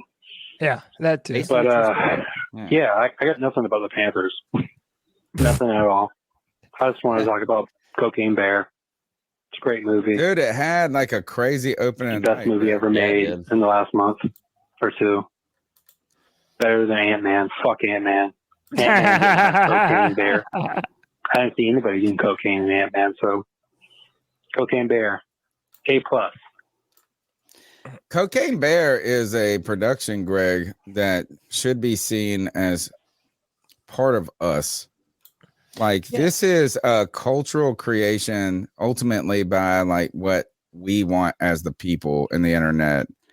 It's just perfect. It's oh, wait, we're going to make a decent movie out of things that we would all joke about on the internet. Also, it's Ray Liotta's last movie ever. Exactly. Yeah. I was going to say, there's a lot of great things about this movie. I mean, it's Ray Liotta's last movie. It's based on a true story. It's dramatized, of course, for the actual movie, but it's barely based on true. Have you read the? It's a cool story. True story based on that. That's the trick, is putting the words based on beforehand. So do you know the story? Yeah, I know the story. There's actually the Bears in Kentucky, in a mall in Kentucky. You can go see it. But it's the other thing, can you tell the story real quick? Because he was can you tell the story real quick? He was a former drug agent, the guy that was trying to smuggle all the cocaine in. He was like a Georgia SBI agent or something, and then he was like, I gotta get out of this plane. And he he was like 2 more pounds than he needed. I can't remember the exact amount. Yeah. He just tossed it out. The bear actually took it all, and like he died in someone's front yard. You know that part? Is that what happened is he was dumping this shipment out. He's a former police officer, a narcotic guy, and then the planes come and he thinks he's worried. He's probably high off of the shit or whatever. and he starts dumping it out, but he jumps out with a parachute and tries to go. Who was that guy that robbed the bank that everybody always like Prison Break talks about it? The one guy that robbed the bank and jumped out in the airplane, or not, he didn't rob a bank, or he took the plane by hostage or whatever. It's a famous story. Anyway, the guy jumps out of this airplane trying to pull that mug. DB Cooper. DB Cooper, thank you. And he just weighed like 25 pounds more than the whole shit could handle. Like Right. if he would have just gone one last key, and then someone found him dead in the front yard, and then this story is birthed. Yeah. Dude, we're so off topic, but if you ever want to go down a rabbit hole, Let's do it. Dude, there have been like 5 different people who have come out and said that they were the real DB Cooper.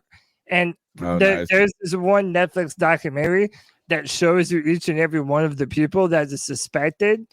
And like a lot of them have a good case for being DB Cooper. It's actually really fucking crazy. Greg, have you jumped out of an airplane before? Never. I want to, but never. You have. do? Fuck yeah, I definitely that. want to. Yeah. Oh man, it'd be so great.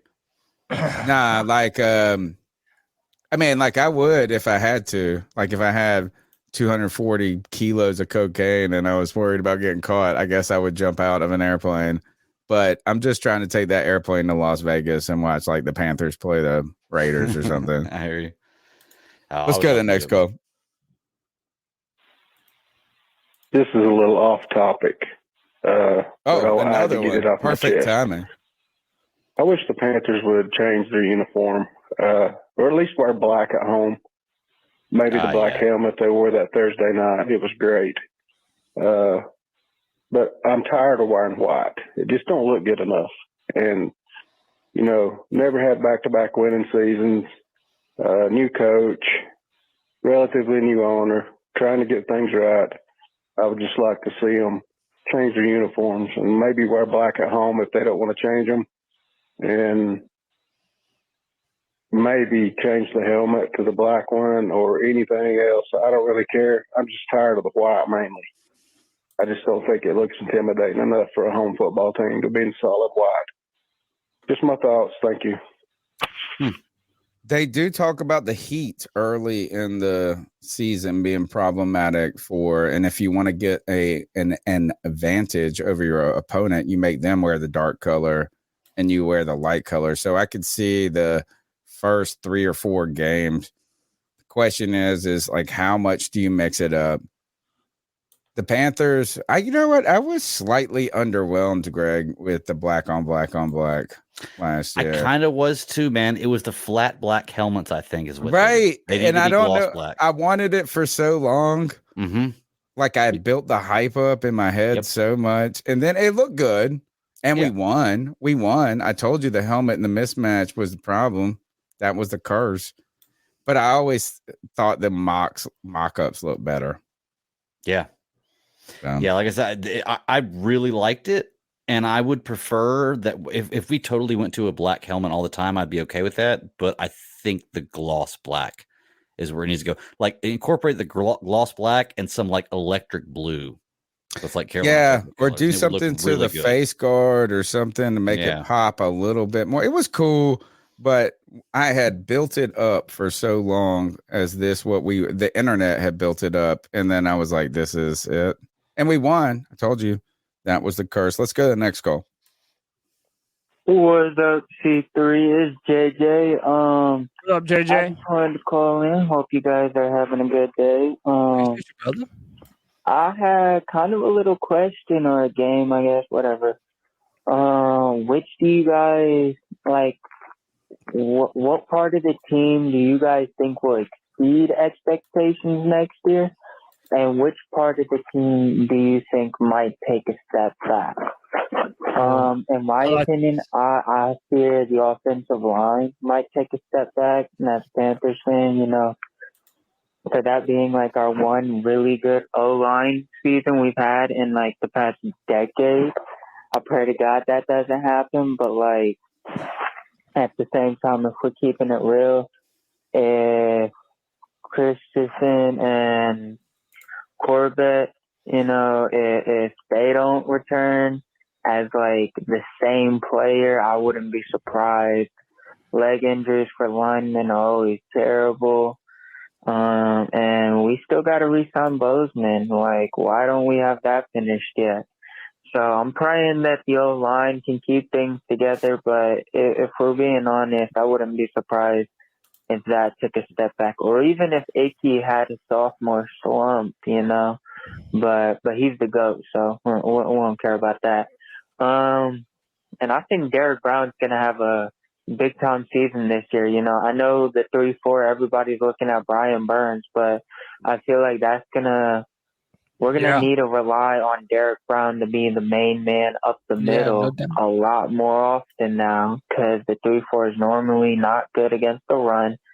So we're going to need Derek Brown to take a step up in terms of playing that formation. And I think he's up for the test. I really believe in Derek Brown. I always have. I wanted Isaiah Simmons at the draft, but I've always been cool with Derek Brown just because I feel like he's helped out so much stopping the run. So he's been good in Carolina. I feel like that's who's going to exceed expectations and who's going to maybe take a decline from last year. But tell me your thoughts on the situation. Another day of being a Panthers fan and not knowing who our quarterback's going to be. Take care. JJ, appreciate the call, bro. I mean, I would say that's a pretty good assessment. I mean, knowing that Austin Corbett's coming off of an ACL tear, Brady Christensen had an ankle sprain, I Bleav. So, it's reasonable to assume that this offensive line could take a step backward. And it's a little bit deflating to say. It's like last year for the first time, we finally saw this offensive line perform at a level. Got to keep putting horses in the stable, baby. Yeah, and no, that's a great point. Maybe in this year's draft, maybe it would be prudent to take another shot on a couple guard prospects a little bit later in the draft. Or in the second. Fuck it. I wouldn't even be upset. I'd rather have a great guard than Terrace Marshall Jr. Yeah, I mean, you're always rebuilding that offensive line and build that. Like we were saying for years, we took back that saying from its original meaning. Build that wall meant build that wall in Carolina and build that offensive line. That's what we wanted to do.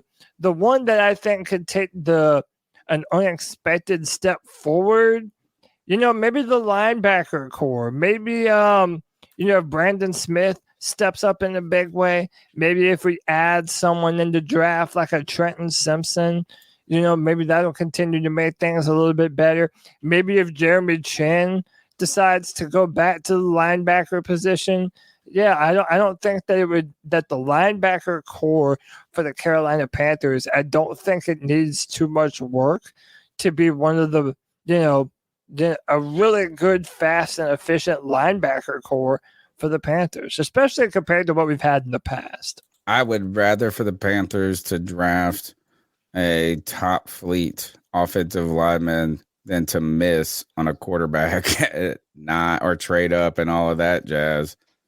And could there be a better time to watch Cocaine Bear than on that giant big screen at Bank of America with Robbie Anderson? And what's that bear doing? And what's that bear doing? Cocaine. I think that would be, if I had a dream tonight, I hope that's what I dream. Me watching Cocaine Bear at Bank of America with Robbie Anderson and him saying, what's that bear doing? Cocaine. that would be pretty cool, man. Gosh, that would be ridiculous. And let's go. By the way, I hope he's chosen that moment because that's his new name. Hey, he's definitely chosen. Let's go. Actually, Dan said make that meme. It would be a great. Please, we got to do that, Greg. Actually, that is the most important thing. Is what's that bear doing? Cocaine Bear on the and put it on the background. Oh my God, we got to do that. Let's go to the next call.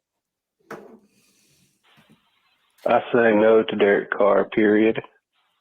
It's just not a situation that would work out for either party. As far as having a veteran on the team, I would say that it's absolutely necessary, except for one thing that could change that, and that's the fact that we have the quarterback coach, can't think of his name right now, Josh McCown. He could be like the veteran that helps him out, even though he's a coach. Otherwise, I would say you do have to have a veteran with the rookie quarterback. And I've looked at the tape on the quarterbacks, and I can tell you my opinion, and I'm not an expert, but Bryce Young's by far the best. He's so small. It's a little bit scary. C.J. Stroud is the one to me that's closest to a can't miss as far as at least being an average quarterback and not a bust. He could be better than that. Levis has all the intangibles. Quick release. Tough player. Good player. Erratic at times, but he wasn't on a very good team. And Anthony Richardson, if you watch any expert break down his film, you'll see that Florida's offense, in most people's opinions, was kind of poorly ran. They had multiple receivers in the same area so many times. I mean, how muddy does that make the picture for the quarterback? And he was only in his first year. So I'm not saying he's not raw. He is. But I wouldn't look at his completion percentage and say that's the way he's going to be for sure. He's only like 21 years old. And if the offense was ran in a way that muddied the picture for the quarterback, I would say whatever his 50-some%, he would be way better than that in the NFL. That's just my opinion. And I'll be honest, I'll be – if we get either one of those four, it wouldn't matter to me which one. I can see a reason to be happy. Love the show, guys. Thanks. Good way to look at it. I love it. The number is 252-228-5098. Let's go to the next call. Short one, still about the uniforms. One more thing on the uniforms. I hate to harp on it, but I like the blue too. I forgot to mention that in the my first call when I called about the uniforms. But my point is, when the visiting team comes in and you're wearing white, I mean, we're not even wearing our team colors until late in the season. That's ridiculous to me. We should at least wear Panther blue or Panther black or something. The white don't even say Carolina Panthers. That's all. I just had to get that off my chest. I'm sick of white. I hear you, man. And I've been saying for a long time, you know, a lot of people get too connected to, oh, man, the Panthers have that 90s nostalgic throwback look. And now I'm not shitting on our outfits, on our jerseys by any means. But other teams that have a longer history than us, have been able to effectively navigate a really nice uniform redesign. And I feel like the Carolina Panthers could easily use an update to their jerseys and to their trousers, man. I think that it's been past time for an update to the look of the Carolina Panthers. So I think that would be cool. I don't know how likely it is. Another thing that you have to worry about is that if you do redesign your outfits and your uniforms, which I don't even think that's what the caller is doing. He just wants to see more black, which I think most of us would agree we want to see that too. Yeah, totally. But if you do try and do a different look, you also run the risk of putting out something that your fans can't stand. You know, that they don't like the new design. They look terrible. So I don't know. You're damned if you do. You're damned if you don't. But I agree. I would like to see them do something different with our colors. I mean, the same colors, but in a new design, rather. You know, I'll be honest, I didn't like the black bottoms and white tops a lot to begin with, but the more I've seen them, the more they've grown on me. I don't like the all white uniforms myself either, but the black bottoms and white tops have kind of grown on me over the last couple of years. Okay. I don't know why. All right, let's go to the next call. Hey, what's up, C3? I think that a quarterback will fall to us, but I think it's going to be like Levis and or Richardson is what it's looking like right now. I kind of think Richardson at this moment, I think he's not that bad. Well,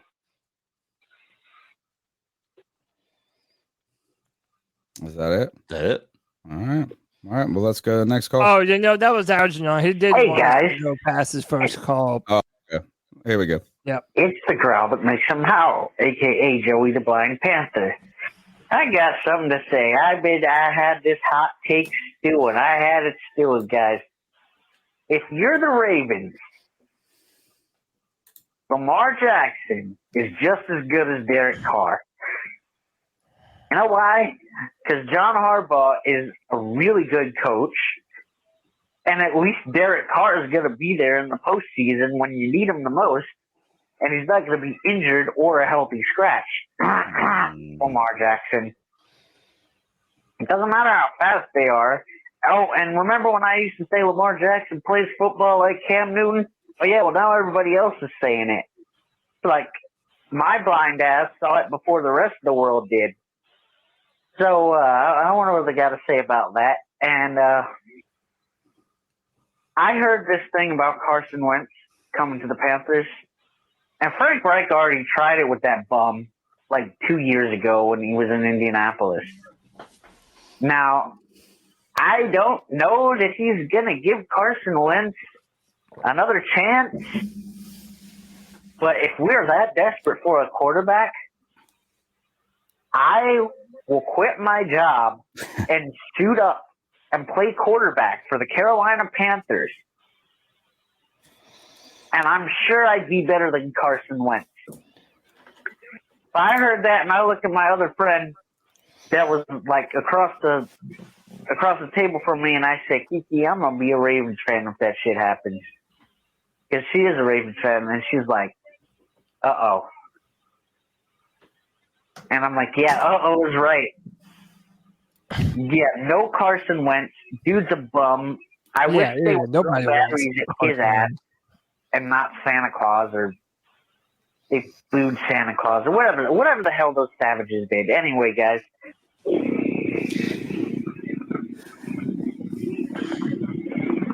Wow.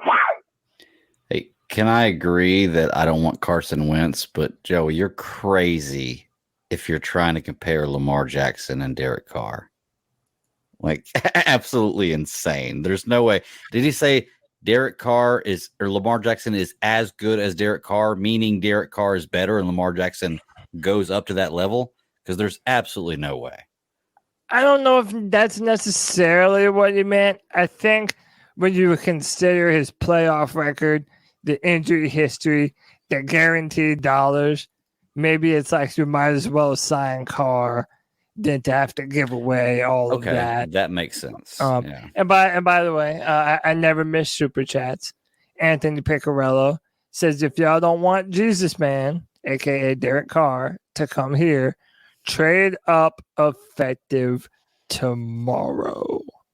Appreciate Can you. you Anthony. trade your draft, like trade the draft right now? Yeah, right now you can. If you came to a deal, or well, you might have to wait till after the league year, March 15th. Okay, I'm not entirely sure. There we go. What do I need to do to it to make this meme slap? Chat, tell me. Remove the background on the cocaine bear. And then what's behind? Put the chairs. It. Yeah. Well, unless you can find the picture of Robbie Anderson where he's actually sitting next to who did he ask? DJ Moore, I think he was asking who it was. Find that picture and then find a picture of the Jumbotron and put. I like the Sir Purr in it. Looking at him. I have a good picture with the cocaine. I didn't want to use the one where he was in his car doing and he looks like I don't want to make him. I'm not trying to overly make fun of him. Why not? But it's perfect right now. I mean, he deserves it. What's that bear doing? Yeah. That's Cocaine Bear. It's so perfect. How do we is that the shirt? What's that bear doing? Ooh, cocaine. That's a good one. But then it's just a bear doing lines. Or no, man, we don't got to go that far. Like, oh, actually, yeah, and then you don't have to use the word. Just do a Charmin bear and have him bent over like he's reaching for toilet paper, but it's really man, toilet this is paper, what I really need. I really would hope one of our listeners one day is just a graphic designer who will donate a design to us, because it costs so much to get shirts printed and this and that, and to pay for like someone's important time for that, and then the fees for the screen printing, and then 12 people buy the cocaine bear. What's that bear doing? Dude, I like it. I'd wear it. Oh, hell yeah. Actually, trademark. Last two calls, and they're both under a minute. Dope.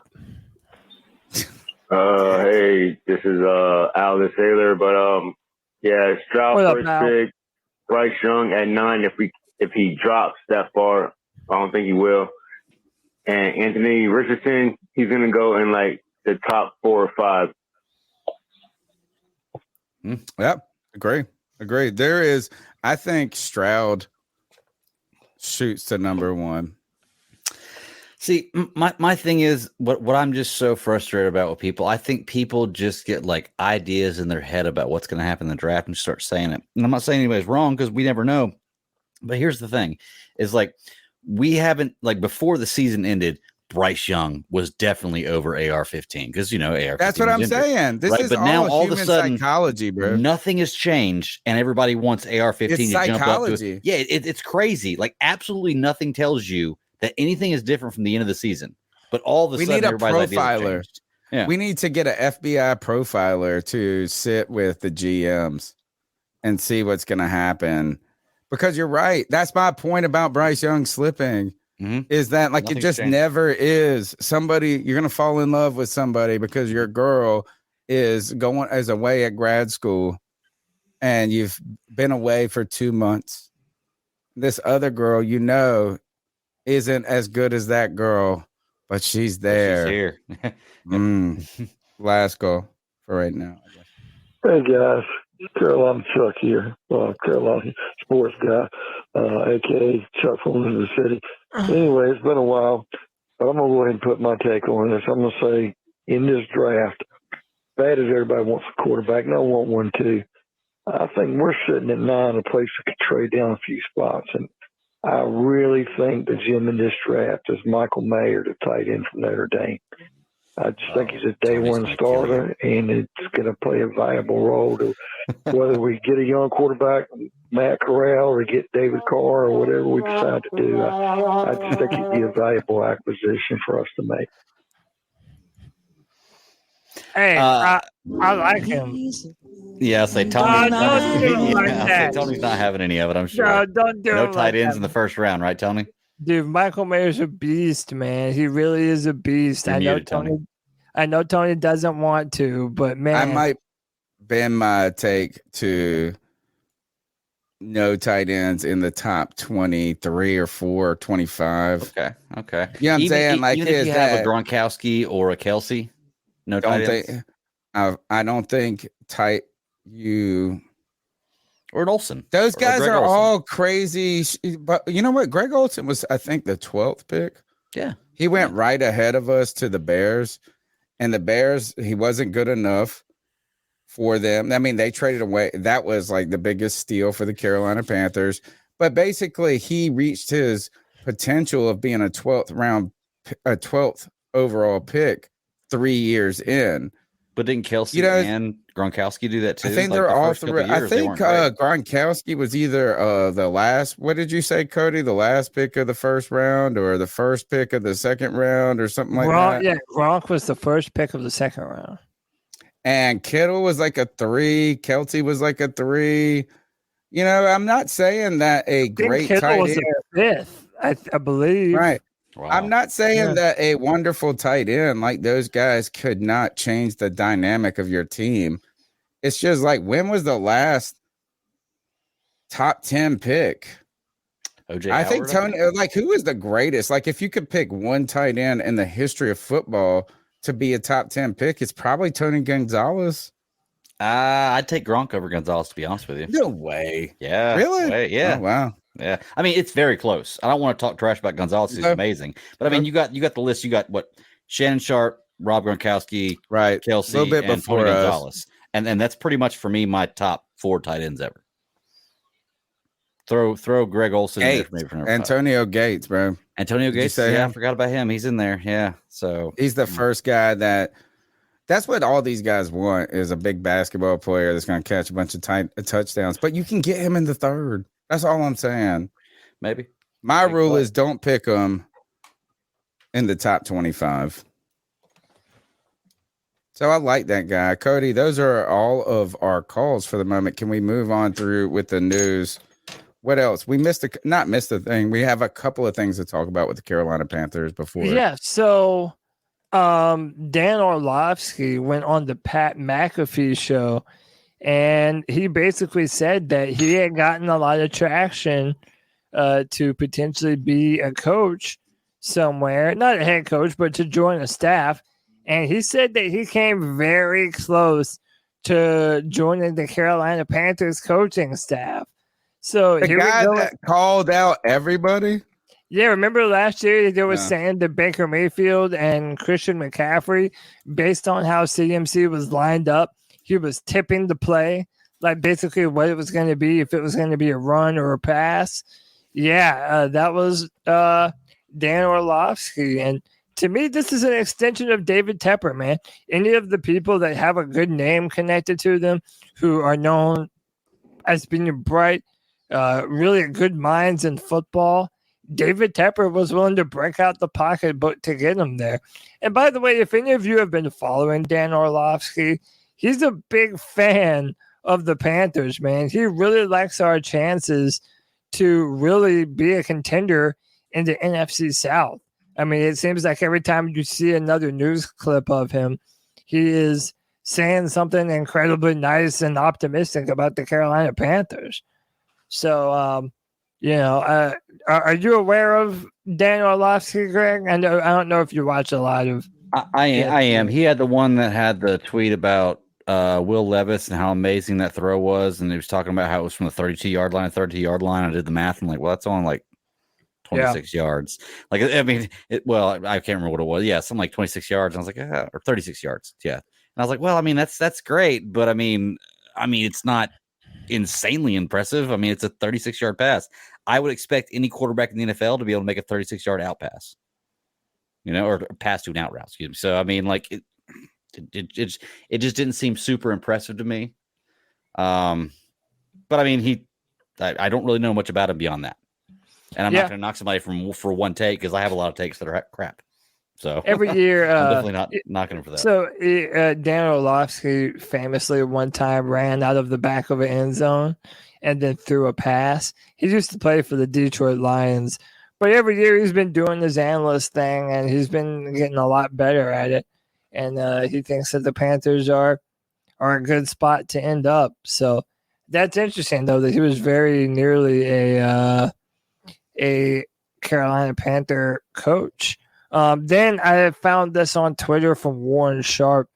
These are the number of passes that DJ Moore has caught from different quarterbacks throughout his career. And just to put in some context to how good DJ Moore has been, how consistent he has been with subpar quarterback play for such a long time. 147 passes from Sam Darnold, which is the most. I thought it would have been Cam, but it's not.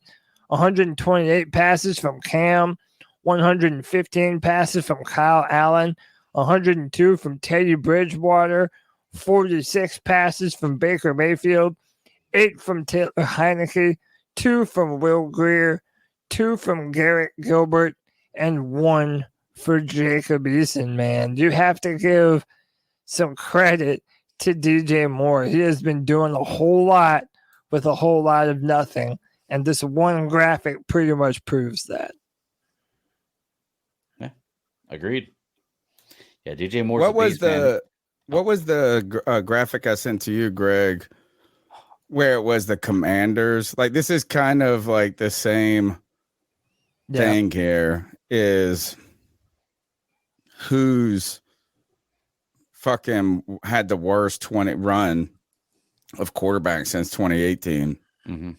And I got to tell you this is I've watched the Panthers and they've sucked at quarterback. But when you look at the names for the Commanders, they're just downright depressing. And they've won more than we have. That's another thing that's even fucking They've worse won more about than it, we Greg. have with our old coach. So I'm just saying. Yeah. Weird. Fucking weird. What do we got next? Next up, we have some real clickbait, baby. Our boys at catcrave.com put out a picture of Lamar Jackson and Bradley Bozeman together. Lamar Jackson scrubbed Lamar Jackson scrubbed his social media of any relation to the Baltimore Ravens. Most people are thinking that Lamar is probably out of Baltimore. So with that said, Lamar Jackson himself likes the picture of him and Bradley Bozeman. Yeah, he liked the picture of him and Bradley Bozeman with the cat crave eyes. Was it the cat crave one that he liked? Oh, Yeah. that's the one he liked because nice. Nikki put out a picture of like you need to come see your you need to come see your nephew, how much they love Lamar. You should come to Carolina type thing. Like they were just being cordial on the internet. But he actually liked the cat crave one, which is cool. Well, it's what good would to have be that better? connection. Yeah. What would be better for the Carolina Panthers now and later? Getting Lamar Jackson or getting, say, your pick of the litter in the first round and trading up. So you got to give away 3 firsts or whatever. Say whatever to get to 3. Say it's 2 first rounders and a couple picks. Would you rather have the burden of Lamar Jackson or the burden of uncertainty with that rookie quarterback and the capital you got to give up in draft picks? That's a tough call, man. It really is because I would love to have Lamar Jackson, but he is very injury prone. And I personally do not believe Lamar Jackson is going to be a 15-year quarterback in the NFL just because of his size. I don't want a 15. I just want 5 years. I of a want a quarterback. guy. No, forget that, man. I want a guy that's going to be the next Aaron Rodgers for us. I want a 10-year quarterback that I can wear my jersey. When have we for the ever next had 10 years. one? That's why I want one. That's why right there is because we have never had one. I want a guy that I can call my quarterback for the next 10 years at least. And I don't know if Lamar's that guy. I think he's an amazing quarterback, but I don't know if in 10 years, if I'm going to be behind him to be like a contender for the Super Bowl or an MVP candidate the way he is now, 10 years from now. Cody, I'd rather have a quarterback who was good for 5 years than continue to searching for one who could be good for 10 years. Well, I think that anytime can we just get Aaron Rodgers for not Aaron Rodgers, but say like, wouldn't you just want a small window of that person, not the entire thing? Like if we could just get him and win a Super Bowl, or I think that the Colts like all of Peyton Manning's tenure. I'm just not a fan of Lamar Jackson in Carolina. I'm sorry. I know I might sound crazy to some people. I don't want to give up the draft picks necessary to go and get him. Then I don't want to give him the crazy amount of salary cap that we're gonna have to guarantee him to for him to come to Carolina. It's just not worth it to me, man. And he's 1-3 in the playoffs. If he's even healthy, he's been injured the past 2 years while in the playoffs. I'm sorry. I just think that the top quarterbacks in the NFL, I just don't put him on the level of a Josh Allen, a Joe Burrow, even dude. I would even take Jalen Hurts at this point over Lamar Jackson. Would you take a Jalen Hurts over Deshaun Watson? I would say yes. I think that they're on the. I would say yes. From what we've seen them do, I think they're on the same level. If you're gonna make the argument of longevity, Greg, like let's get a decade out of this person, this and that. I think that's Lamar is sitting here going, look, this guy is a bigger risk than I am, and he got paid bank. with Deshaun. So I understand Lamar's position here. Yeah. You realize No, it's a money argument, dude. It's a money argument. And how many people on the Friday free for all and all these shows talk about how mad Tepper made by giving that big deal to Matt Rule? But well, if they're mad about that deal with Matt Rule, then they're mad at the Browns for giving that deal to Watson with all of that baggage, because that's Lamar. That's what Lamar is saying is I'm in that tier of a player. I don't have that baggage. I've been just as successful. What I'm saying is he's less. Do you think he's less risky or more risky than Deshaun Watson? But see, it's not even about comparing him to Deshaun Watson. It's that there were a bunch of NFL teams that were trying to compete for Deshaun Watson's services. One of them was the Cleveland Browns.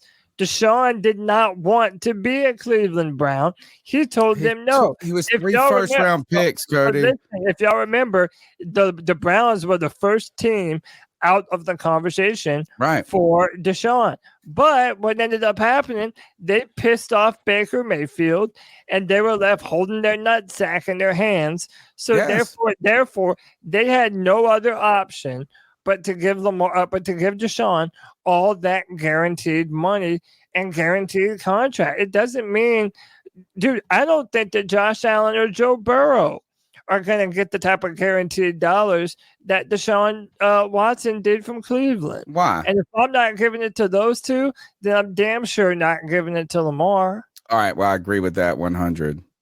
I agree with that 100. I think the Browns, but when we talk about how expensive Lamar Jackson would be as an acquisition for any team, he's sitting here looking at the money. The Texans got all them first round picks for it, this and that. I'm just saying, I'm almost wondering just about the money with Lamar, not the pick acquisition. So it sounds like people in the chat would rather trade up and not have the salary cap deficit that would come with a top tier player and have the risk of a young player with the picks that you would give rather than picks and money for Lamar Jackson. And I don't disagree with that. But if we were closer to being over, like, man, it could help. Yeah, dude, I can't believe the chat room is trying to debate Lamar Jackson versus Josh Allen. Oh, yes, you should be able to. Josh Allen's in the playoffs every single year, is 15 pounds heavier, cannon for an arm, may not be as fast, but just as mobile and far more durable. I'm sorry. Turnovers this year in the at the end. Dude, Josh Allen been perfect. is I'm not saying he's been perfect. He's been better than Lamar Jackson. I'm sorry. I agree. And they're going to have to pay him, right? That one MVP season doesn't automatically make you better than a quarterback that has been to the playoff the last 4 years in a row. Like, come on. That just makes no sense. Do you think Josh Allen will command? He should. That's what I'm actually arguing for. Well, he's been paid. They've already negotiated his deal? Yeah. Okay, the two big names up now are Joe Burrow and Justin Herbert, and they're both going to command Joe Burrow very should be penny. He deserves the number one out of those two names. You guys keep telling me Joe Burrow is just as accomplished as Josh Allen, and he is more accomplished than whatever the kid, Justin Herbert. Joe Burrow is cold as ice. He should be the top paid quarterback in the league. What do we got next in the news? Where are we at? I don't even know what we were talking about Lamar. What's next up in the show? Now we're on to the news.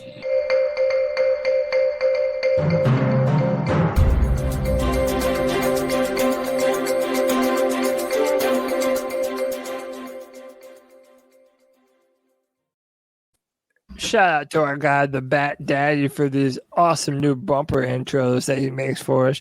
Appreciate you, brother.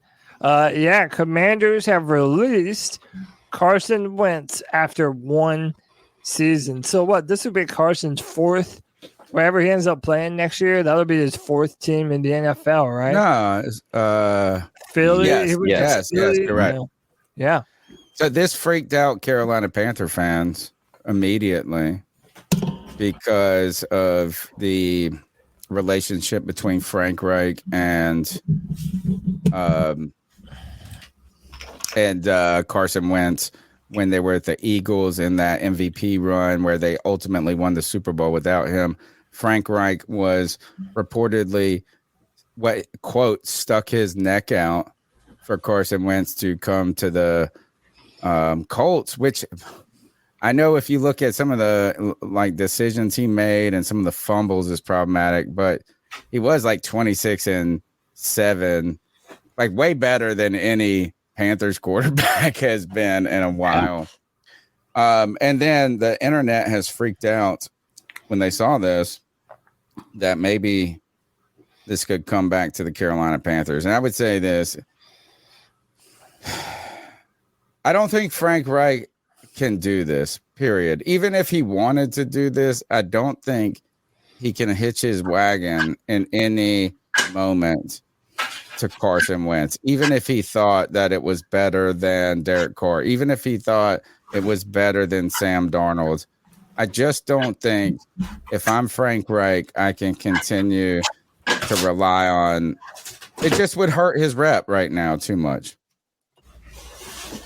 Yeah, I mean, listen, he got a lot of flack for betting on Carson Wentz the first time around, to the point where he even said that it was a mistake after they failed to make that playoffs that year when he did have Carson Wentz on the team. So, no, I think everybody's looking at this as a brand new leaf on life, or a brand new lease on life here in Carolina. I know people are worried about this. I do not see them bringing Carson Wentz to Carolina. Nah, it's too risk. It's just, you know what? There's no reward for it. No. Only risk. I would be. We're talking Sam Darnold, baby. Let's go. What's next? In the news, in the NFL news, what is next? The Commander. It's probably a lot of Commander stuff here. I'll pay. Commanders plays franchise tag on Pro Bowl defensive tackle Deron Payne for the 2023 season. And the defensive tackle is going to be a focus for the Carolina Panthers going forward temporarily. Well, not even temporarily, but we are going to be wondering about this transition from a 4-3 to a 3-4. You're going to be wondering what the role is for Derek Brown, what you want to see the future being for Brian Burns, Frankie Louvu. And the defensive tackle market is going to be interesting. This is actually somewhere you can make some noise in free agency on the low key and get better as a team. Right. So if you want to draft a defensive tackle, I mean, it's going to take a little time. The defensive tackle market is not cheap, though, right now. Isn't Leonard Williams I don't know what his status is with the Giants. Wasn't he a defensive tackle? Deron Payne. Then you got all the Eagles guys are going to be wanting to get paid. What does this tell us ultimately about the Commanders? And boy, do they have question marks around their quarterback position. And they're drafting I don't even know when they're drafting, Cody. Wait, what team you said? The Commanders? The Commanders, yeah. So they're tagging a defensive tackle, right? So they're going to try to either negotiate with him, trade him, or just get 1 year out of him. And they don't have a quarterback. The defensive tackle market in free agency might be inflated this year, is what I'm saying. Is it might be a little more expensive than you want it to be in free agency. But doesn't this just kind of speak to what Ron Rivera does? Yep. Amen. Signs guys, well, not necessarily on the offensive line, but on the defensive line, and guys that are going to stuff the line in the front seven. That's what Ron Rivera is known for, is making sure that his front seven on defense is solid. So I think it's right in his wheelhouse, Yeah, I think that is. And I mean, we don't want to go too deep or chase too many squirrels across the Panthers universe, Greg. But like that's what a lot of people are talking about when it comes to Eric Bieniemy taking the Commanders' job. Is there's a question mark about their quarterback. You got Ron Rivera, who looks like a lame duck right now. And actually, we didn't put this in the slideshow or the Google slideshow or whatever. We try to make it look fancy. But the Jeff Bezos was blocked by Rob. What is his name? Rob. Dan Schneider. Dan Schneider. Yeah. Schneider, not the comedian. Dan Schneider says he wants to, if he's going to be forced to sell the team, he's going to sell it to anyone but fucking Jeff Bezos, which is incredible. He's going to be like this, is I'm going to take $700 million less just because I'm mad at Jeff Bezos and the Washington Post for fucking creating this mess. Dude, now the other people in his ownership group are trying to oust him. It's a big deal, man. Do you want Jeff Bezos to be an owner? I do. I mean, how does it benefit us? Yeah, I was say I don't think it really changes anything. I just think it helps the world. Why? It helps Commander. It helps. No, he's not. I think. So Musk do you want is Elon there. Musk to buy a team too? Then No, I don't like Elon Musk. I think this is that. Imagine if Bezos was your owner. Like, would you be getting beers brought to you by like a little Amazon drone? I just feel like if he was the owner of my team, that fucking stadium experience would be chef's kiss. I would hope. They're saying the Washington Commanders' 3 minority owners alleged Dan Snyder committed bank fraud in securing a $55 million loan without board approval. The NFL made it go away, and now a federal grand jury is looking into it. There's another story, Cody, floating around that he used the Commanders as his personal piggy bank, and he had them pay I don't know if it was a sign company or something that he owns, another company. They paid $4.5 million for the logo design. So he was like this, which actually, you know what? I'm rooting for him on this. Is that he was like, I'm trying to show the NFL owners that I didn't make very much money last year. So I'm going to overpay for this logo. Imagine being that graphic designer. He's going to be like, he comes to you, goes, I want you to write the bill for $4.5 million. Your fees will be 900. Say this one design for my airplane is going to be $620,000. And then I'm going to take the rest and help my other business survive by overcharging my other business and fucking all the owners in the NFL. I like this guy. He's a wild boy. He's a wild boy. And he doesn't want to go out silently. It says, according to his former partners, Dan Snyder used the team as his personal piggy bank, including charging the team $4.5 million to put its logo on his private jet. That's a pretty big number, both for declaring personal income, if done, and the cost of logo inscriptions. He better have owned a logo company. If he did that, that's gangster. You know what I'm saying? It's like to show the NFL you didn't make anything last. It's like when you do your taxes, you want to show that you just broke even. He wanted to tell the NFL, he's like, oh, tough year. Yeah. Well, and graphic designers are expensive as fuck. Here's the thing too, Tony. Like, you got to think about this. We're talking about Bezos and like anybody else, Elon, people like that buying a team.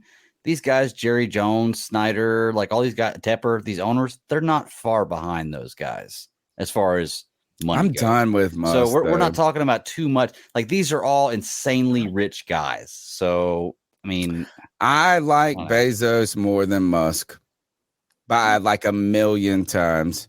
I'm exhausted by Elon Musk, and I think we have to pay for the blue check for our Twitter for the show. is that the engagement has dropped so much on Twitter. And I really believe that it's the algorithm, right? But I mean, it's just small stuff. I don't need people to be following me and stuff like this. But I saw one of the best tweets in the history of my life last night. And I commented, I said, this is going to reset the internet. And it had like 30,000 retweets. It had, you know what I mean? Like, it was like one of these where you would have gotten 2 or 3 or 4 likes from somebody trolling the replies 6 months ago. You know, I really think, I mean, so I think we're gonna have to just pay the $8. I mean, we might have to. I mean, just so we know, like, everybody complained about Twitter doing it, but now I Bleav Facebook and one other social media, like one of the other big social medias is doing it too. You can pay to be verified. Oh, so no, Instagram and Facebook. How about that? You know what? And thank God I didn't invest my energy on them. Elon Musk is way funnier than Bezos, so I like. He's way smarter. Elon too. Musk, he's way smarter too. He's a snake oil salesman. He's way smarter. Okay. But Jeff Bezos makes his drivers piss in cups and doesn't give them breaks and shit. I don't know. They're billionaires. They don't give a fuck about any of us. I'd Exactly. rather for my team to be owned by Bezos than Musk. And I promise you that. Yeah, Boot's not concerned with the ant it steps on, right? Something like that. Yeah, dude, they don't give a shit. So would you rather have Tepper or Bezos, or Tepper or Musk? I'd rather have Tepper than Bezos, but I really don't care, to be honest with you. They're all just rich millionaires, man. I like Musk more than Bezos, but I really don't care who owns the team. It's so little. It's just about how much they want to spend on their coaching staff, basically. I mean, that's really all. Musk is annoying at this point. He's just. I mean, maybe just autistic. He's just autistic out there. But is it him that's annoying, or is it the fact that everybody keeps bitching about him, so therefore you're never allowed to stop hearing about him? Yeah. You know what I mean? No, like, he just should have fucking done something cooler than Twitter. Like, it's like Twitter, him buying Twitter just turned out to be a billionaire kind of like fine. Like you told somebody you couldn't come. Like, imagine if you went to a restaurant and they said you have to have a coat and a tie or something to get in, and he shows up there and he's like, fuck it. I'm not getting a coat. I'm not getting a tie. I'm just buying the restaurant. Bezos is just when Iron Man or Bruce Wayne does that, we think it's cool. But that's just a movie. That's just a movie. I think Musk has just become annoying. Kanye was cool for a while and he became annoying. But that's what I'm saying. It's because everybody's bitching about him all the time that therefore you can't help but hear about him because he responds to people. Yeah. Like, you know, if people talk shit about him, he'll say something back to him. Whereas Bezos is fucking in the background in a secret bunker counting his fucking dollars. Bezos paid his ex-wife $500 million, man. $500 million, and he's still, or whatever, 500 billion or whatever the fuck. It was something crazy. When it comes to Bezos, though, is that Musk, he didn't even come out of that Johnny Depp thing looking cool. You smashed Johnny Depp's girlfriend or whatever. I don't even know what you're talking about. Yeah, I don't remember the incident with the Johnny Depp and the Amber Heard? No. Well, I remember the trial, but I don't remember anything about Musk in it. Musk and Amber Heard, I think, were together. Oh, I mean, good for him. Dude, he's definitely that's what I'm saying. He didn't even come out looking cool there. All right, next on the news. He's annoyed me, man. I hear you. Hey, I get it. He's just too weird. I get it. Leonard Fournette parting way with the Tampa Bay Buccaneers after he has requested to be released. I think Leonard Fournette has had a better career than I expected after the first 2 years. I thought when we were picking between him and Christian McCaffrey, I wanted that hammer. I thought Leonard Fournette, with his physicality, was going to be the next Bo Jackson or something. Kind of, maybe not Bo Jackson, that's not right, but just a beast of an ass dude. And he goes to Jacksonville and struggles in those first 2 years. Injuries. And then injuries. Yeah, I mean, there's some different and then Christian McCaffrey's excelling. I just think, congrats to Leonard Fournette for keeping his career together after a lot of challenges in the beginning. Yeah. He reminds me of like a Jerome Bettis type player. Like you want this guy to be able to pound it in 5 yards in. Beyond that, he's not much of a running back. Like he's just a power back now in his age. And it's not much of a power back based on how old even he is. that. So, yeah. Even that. What's Dude, next? His what Riz B said, his college film, dude, at LSU, he was unstoppable. I know. And I It was actually awesome. watched him. So my brother is a diehard LSU fan. So I was watching Leonard Fournette before I ever thought the Panthers had a chance at him. So yeah, he was a beast. No, I wanted us to pick Leonard Fournette over Christian McCaffrey. But didn't Fournette go right before McCaffrey? Like we didn't have the He went number 4 to Jacksonville. He did. And then McCaffrey number went 6. 7, we went CMC. But if I was gonna redraft, I would pick Christian McCaffrey every time. Oh, over yeah. Leonard Fournette. Oh, yeah. Easy. Wasn't Saquon in that draft? No, that was after next same year? as after Baker. 2 years, I think. Yeah. Next up, Bengals GM Duke Tobin shoots down ridiculous T. Higgins trade rumors.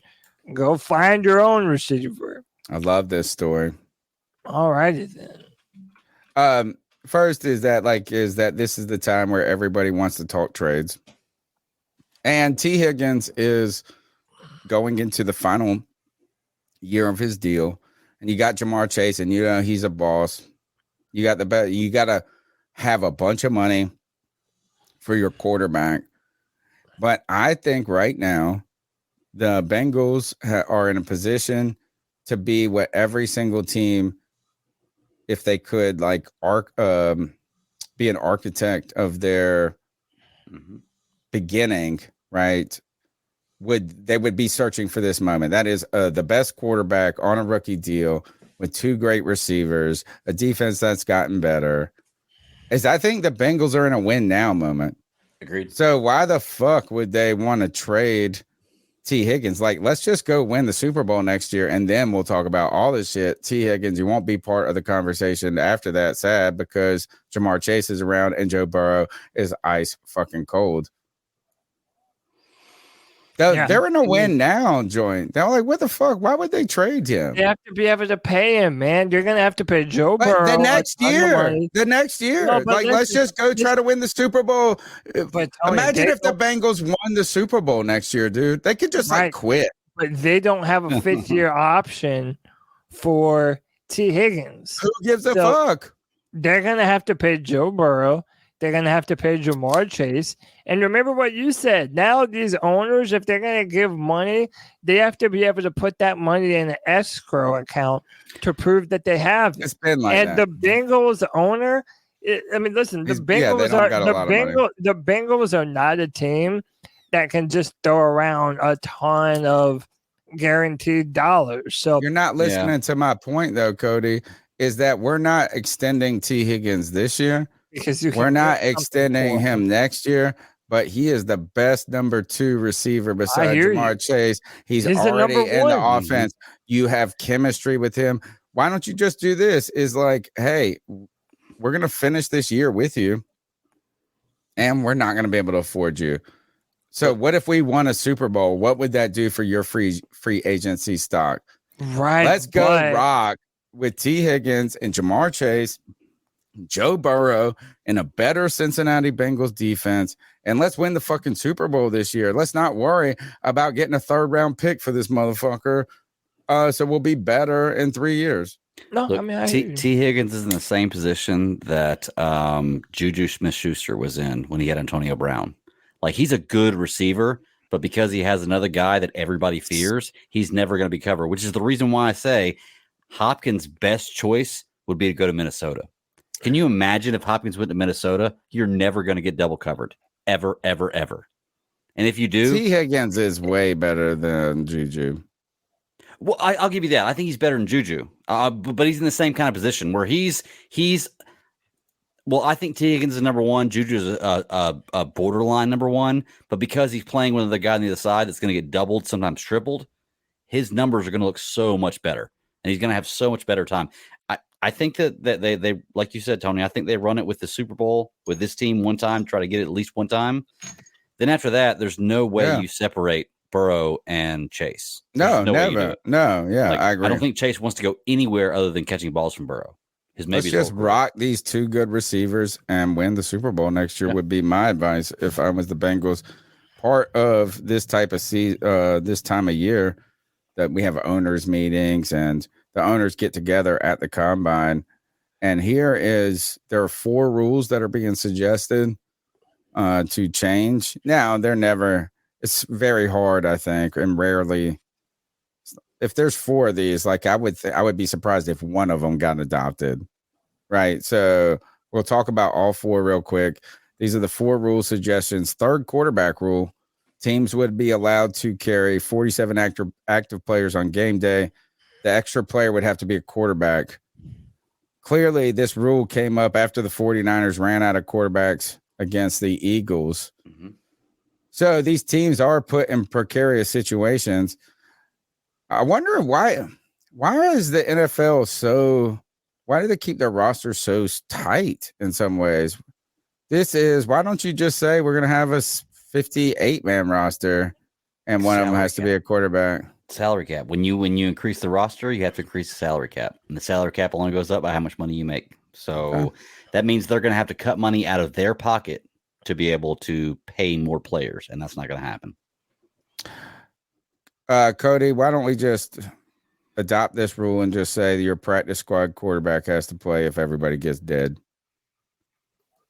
Yeah, I'm down for it. I like that. Or you know what? Do like they do in hockey. You know, in hockey, they have a designated goalie in every home stadium. Bro, it's the strangest thing ever. If the goalie is injured for either team and they don't have a second goalie, one, you have to go in and play goalie for that team. It's a dude in the crowd. You sit in the stands. You sit in the stands and watch the games. And if your number's called, you suit up and go play. For either team. They should do that in the NFL. Cody doesn't know anything about this, but hockey is this game that's cooler than soccer, and it's on ice. And it's like basketball with physicality. Yeah.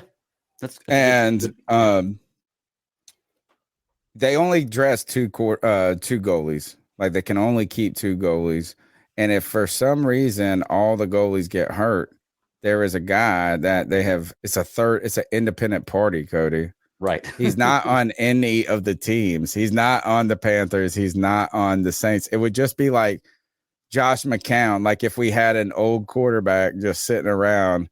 Yeah. And it was like Vinny Testaverde come out here. So the Carolina Hurricanes got put into this position. I think it was in a playoff game too. Last year, yeah. No, it's 2 years ago. Was it 2 years ago? Okay. That's insane, dude. The guy that drives the Zamboni was the and they won. Was the goalie, and they won the game, dude. Yeah.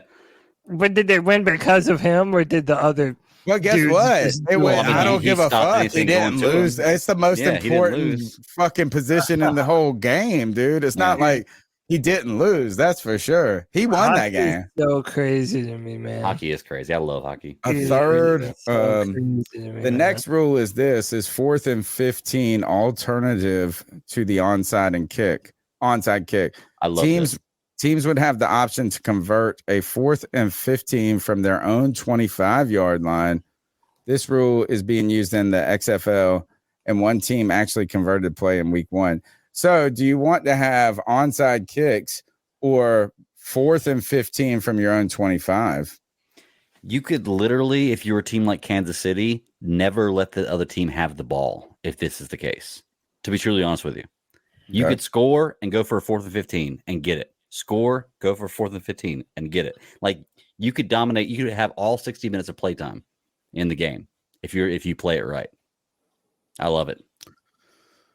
I just would wonder what would be more exciting, because onside kicks do feel so like such a long shot that it's like unfair. You know, it's like, let me tell you what, when they do make them, it's pretty fucking spectacular, though. That's true.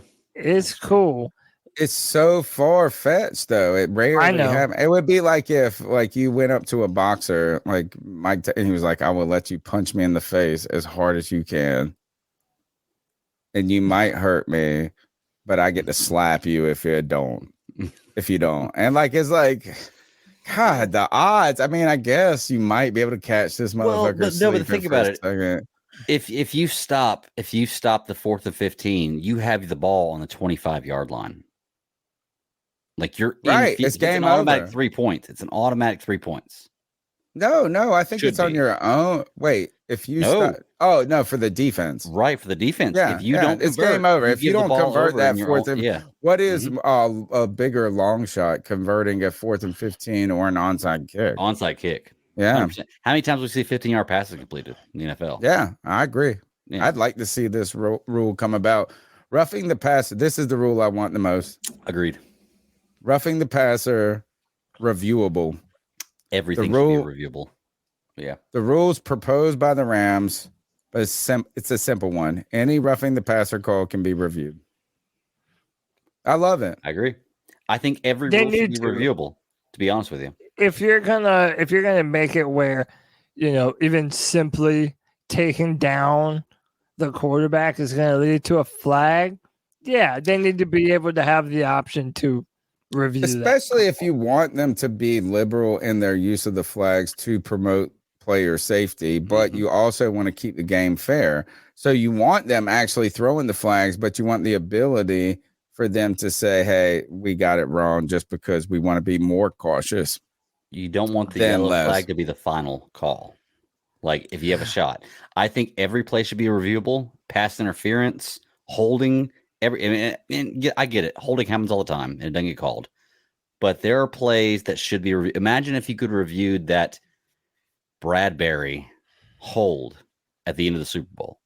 Well, they did. Did they not? Well, but they couldn't have overturned it.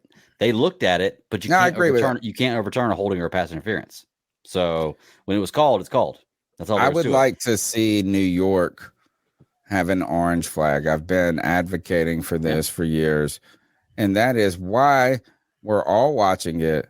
It takes we don't need the referees going over into the fucking hooded thing. Agreed. Is like we're all watching this stuff, and by the time they're lining up for the other play, New York has all the angles. They have people watching. Their stream is faster than ours. And if they see something incredibly egregious, I think they should be able to throw the orange flag, which is like, hey, it was a catch. It wasn't a like you said, Greg, any play should be reviewable. But the pass interference in our effort to protect these quarterbacks has had such a big impact too. It's like always in a spot where a guy makes a really good play and you feel bad. Like the guy that made the good play got flagged. Yeah. That's what's always shitty about this rule. Yeah. And I will say too, that while I say that every play should be reviewable, I still think that the coaches should have a limit to what the coaches can review. Like 2 red flags, I'm cool with that. But you should be able to use that red flag for anything you want to. And there should be an option, like you said, Tony, for an orange flag or just anything else. For the guys in New York, if they don't challenge this, hey, we're looking at this. This is completely wrong. Let's make sure we get it right. It won't take probably that long. speed I the don't mind game up waiting. I'd too. rather have right football. I think it would speed. Well, I don't know if it speed the game up. It might slow it down a little bit, but who cares? I mean, if I'm watching a 4-hour game or a 4-hour and 10-minute game, who cares? Right. I want it to be. I'd rather it be right. I'd rather the Carolina Panthers not get that roughing the passer call at the end of the first game of the season. I'd rather DJ Moore not get that unsportsmanlike conduct call at the end of the game because he took it off outside the end zone. Like all that stuff needs to be reviewable. That's game-changing stuff. Imagine if Carolina won those 2 games this year, and we go into Tampa Bay where we lost that game in Tampa Bay. We're a game up on Tampa Bay, even losing that game. They could have picked up the DJ Moore flag in theory. That's what I'm saying. That's what I mean. You should be able to review all of that. Now, it should be limited. Like I said, 2 red flags per coach. You got to pick and choose. I just would rather have the independent agency run it and just say this is just have the NFL sitting there saying that just doesn't look right. If you were the Panthers' next great quarterback, you have to be better than number 1. You have to be better than Cam Newton. This last and final law that's being proposed for the new NFL, I guess, would be 0, the number 0 allowed on jerseys. Would you rather wear 0 if you were the next great Panther quarterback or a number above Cam Newton's? I almost think I'm a 0. It's like, give me a 0. I love you, Cam. I like the idea of being like an agent 0, but at the same time, who cares? Why waste You your wouldn't time wear on it? Who cares? Well, no, I mean, why fight for it? Like, this is such a medial thing to fight Well, for. then based on why does everything the that players NFL have. give a fuck about it then? Exactly. That's what I'm saying. Why So fight? just let them have it. Would you wear the 0? Yeah, sure. I would wear 0 because, I mean, like I said, agent 0, you know?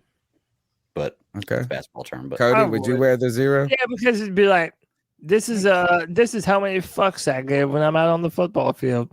I'm coming to take your lunch. Yeah, I would. All right. Well, that's it for tonight. We have the final segment of the show to go. The Ice Up picks. We crossed 5,000 subscribers on YouTube. We've scratched and clawed over the last 10 years on this podcast to create an environment where you guys all feel a part of the show. You can call in at 252-228-5098 every Tuesday night, live 9 p.m. We chop up the latest Panthers news and opinions from the fan perspective. But ultimately, what I want everyone who is related to this podcast to think about it as us riding to and fro from the game, having a great time. This past week, or in this show, we rode to and fro to the combine in Indianapolis. And guess what? We're gonna reconvene the wagons on Friday with the Friday free for all, Cody. And then next Tuesday we can I guess maybe pull out to the next expedition. Reconvening on Friday, watch along on Saturday. We got a good week coming up. We definitely do, man. Every Friday is the show for the fans, by the fans. The C3 Friday Free for All. Man, I'm telling you, the cult of free for all keeps on growing, man. More and more people wanting to be a part of it. That's where you can join the show via StreamYard every Friday at 7 p.m. right here on the C3 Panthers podcast channel. And yeah, we're going to be going live on Saturday to look at some of these quarterbacks, man, and see if we can gather something from who can run the fastest in their combine underwear, dude. Let's get them in their underwear. Come on now.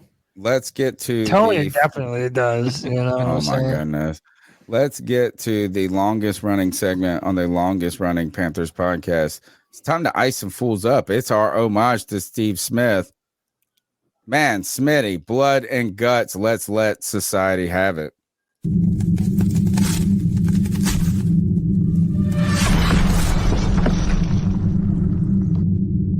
Ice up, son. Ice up.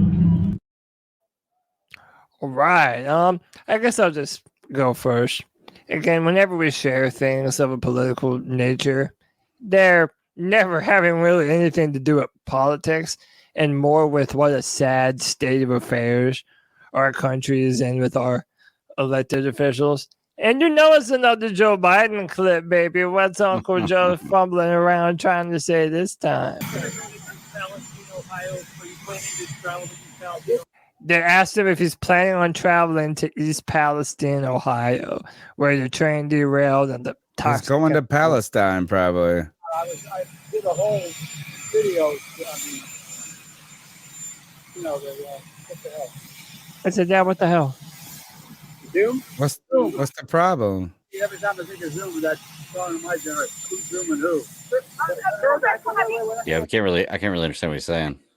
He's basically saying, no, I did a Zoom call, but he couldn't even remember what he was talking about. He couldn't remember the word Zoom. He was like, what's it called? What He's the most honest politician you've had in a while. His train of thought Right. was derailed. I like that. What's the director of transportation? Buttigieg? Is that his name? Oh, Buttigieg? Oh, dude, did you see the clip? They were trying to talk to him, and he just would not answer any questions. I just want to say, like I said, I'm not a huge Trump guy because I didn't like the guy. But whenever Trump would walk away from an interview, people would give him hell about it. And I see politicians doing that all the time now, and nobody says shit.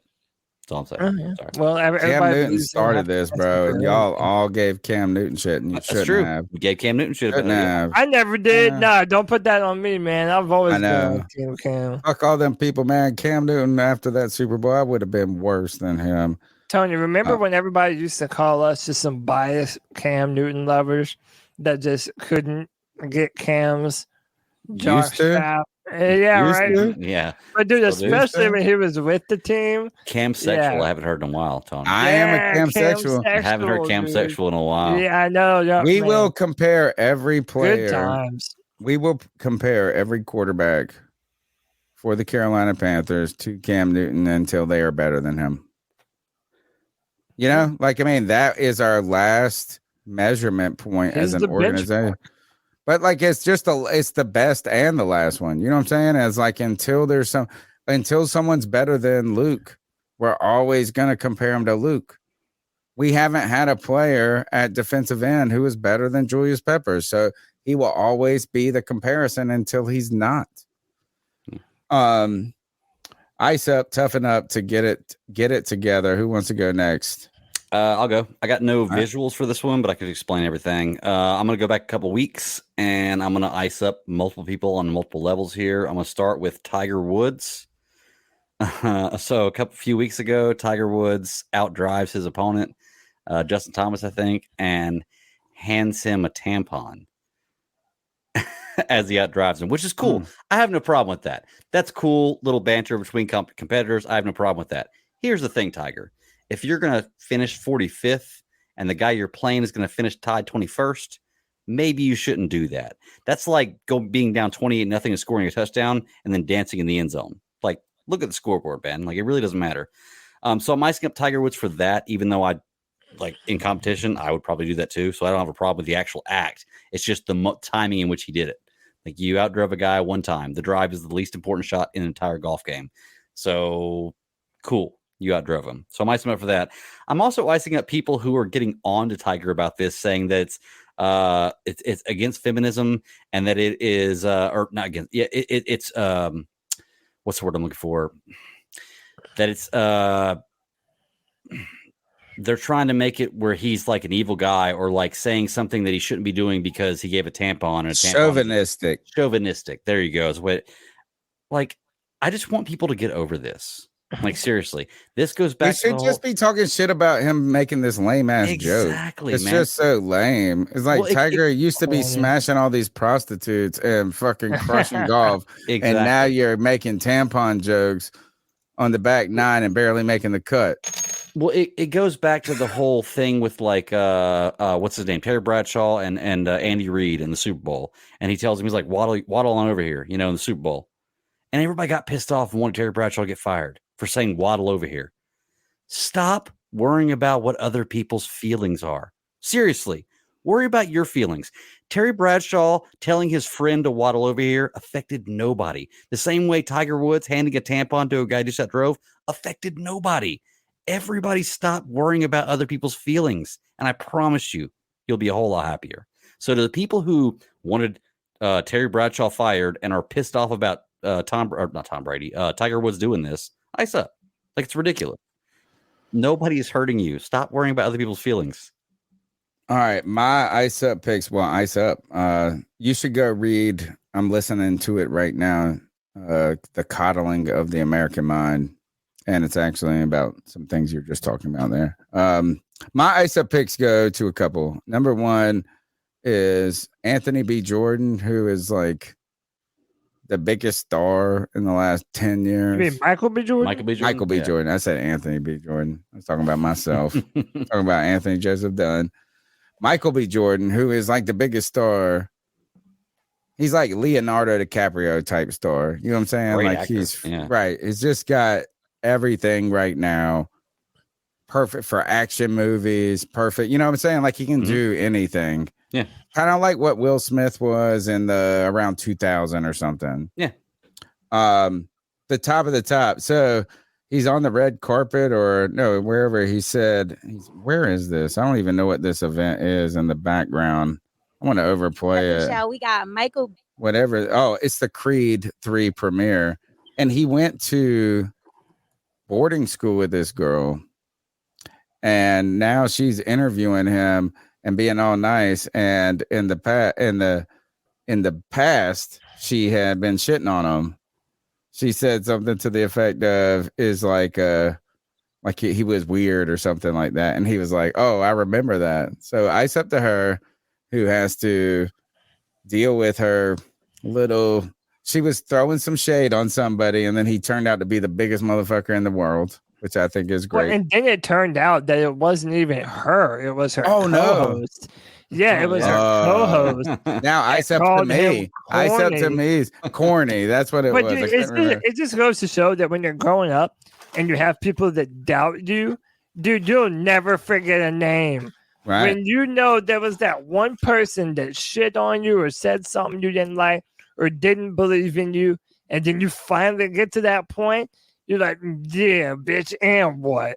Yeah, look where I am now, man. So everybody's got a little bit of petty, even if you're super famous, you know? I agree. My next ice up goes to the people that make whatever, I guess. What does Smith and Wesson make? They make like all types of the Colts, rifles, maybe. Guns. Well, no, they make like some of the most iconic guns. This isn't just a random company. Smith and Wesson, they're top of the line, yeah, right. So this guy Fred Gutenberg, who his daughters were either one or two of them were killed in one of these mass shootings. So he has devoted his life to gun regulation, things like this. So he calls out this Smith and Wesson tweet. Oh my God. About it was like they're putting out a social media marketing campaign about the AR-15 that they make. And if you look at the picture they put, the guy's wearing a Proud Boys shirt. And it's like, so these guys, they're like some social media asshole, which we're in that business of media, right? So I mean, like, you don't want to be.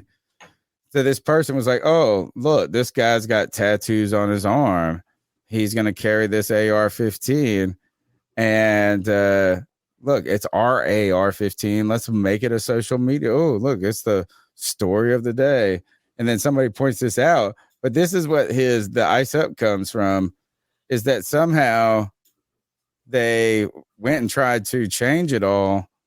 And they tried to just cut, they kept the same picture, but they just cut the top out. So it wasn't. So I just think this is wild that it's like, first of all, I think it just sucks. I mean, this is an unfortunate thing that some person was probably not paying attention, did not know. But then like I'm icing up the try to fix it part. Like you should just delete the picture and put something different up. Not just delete. Like you just put it's like they may as well just blurred his t-shirt thing. It's like we don't own the rights to Proud Boy, so ice up. I get it. Can I just say too to that Fred Gutenberg, whoever his response, and I feel I'm terribly sorry that what it says for his response looks like his daughter was killed by an AR-15. Yeah, two of them. It sucks. So if your daughter was in a car, his daughter was killed at Parkland. Jamie, his daughter was killed in a mass Parkland in Winston-Salem, right here where I'm at. No, Parkland, the major school shooting. Oh, okay. I hate that. I really, really do. But like, you're gonna take out an aggression on Smith and Wesson. Like, so if somebody you love is killed in a car accident, are you taking an aggression out on Toyota? I think it's that's all I'm saying. All right, we're gonna move on from this one. This one, I don't like this guy.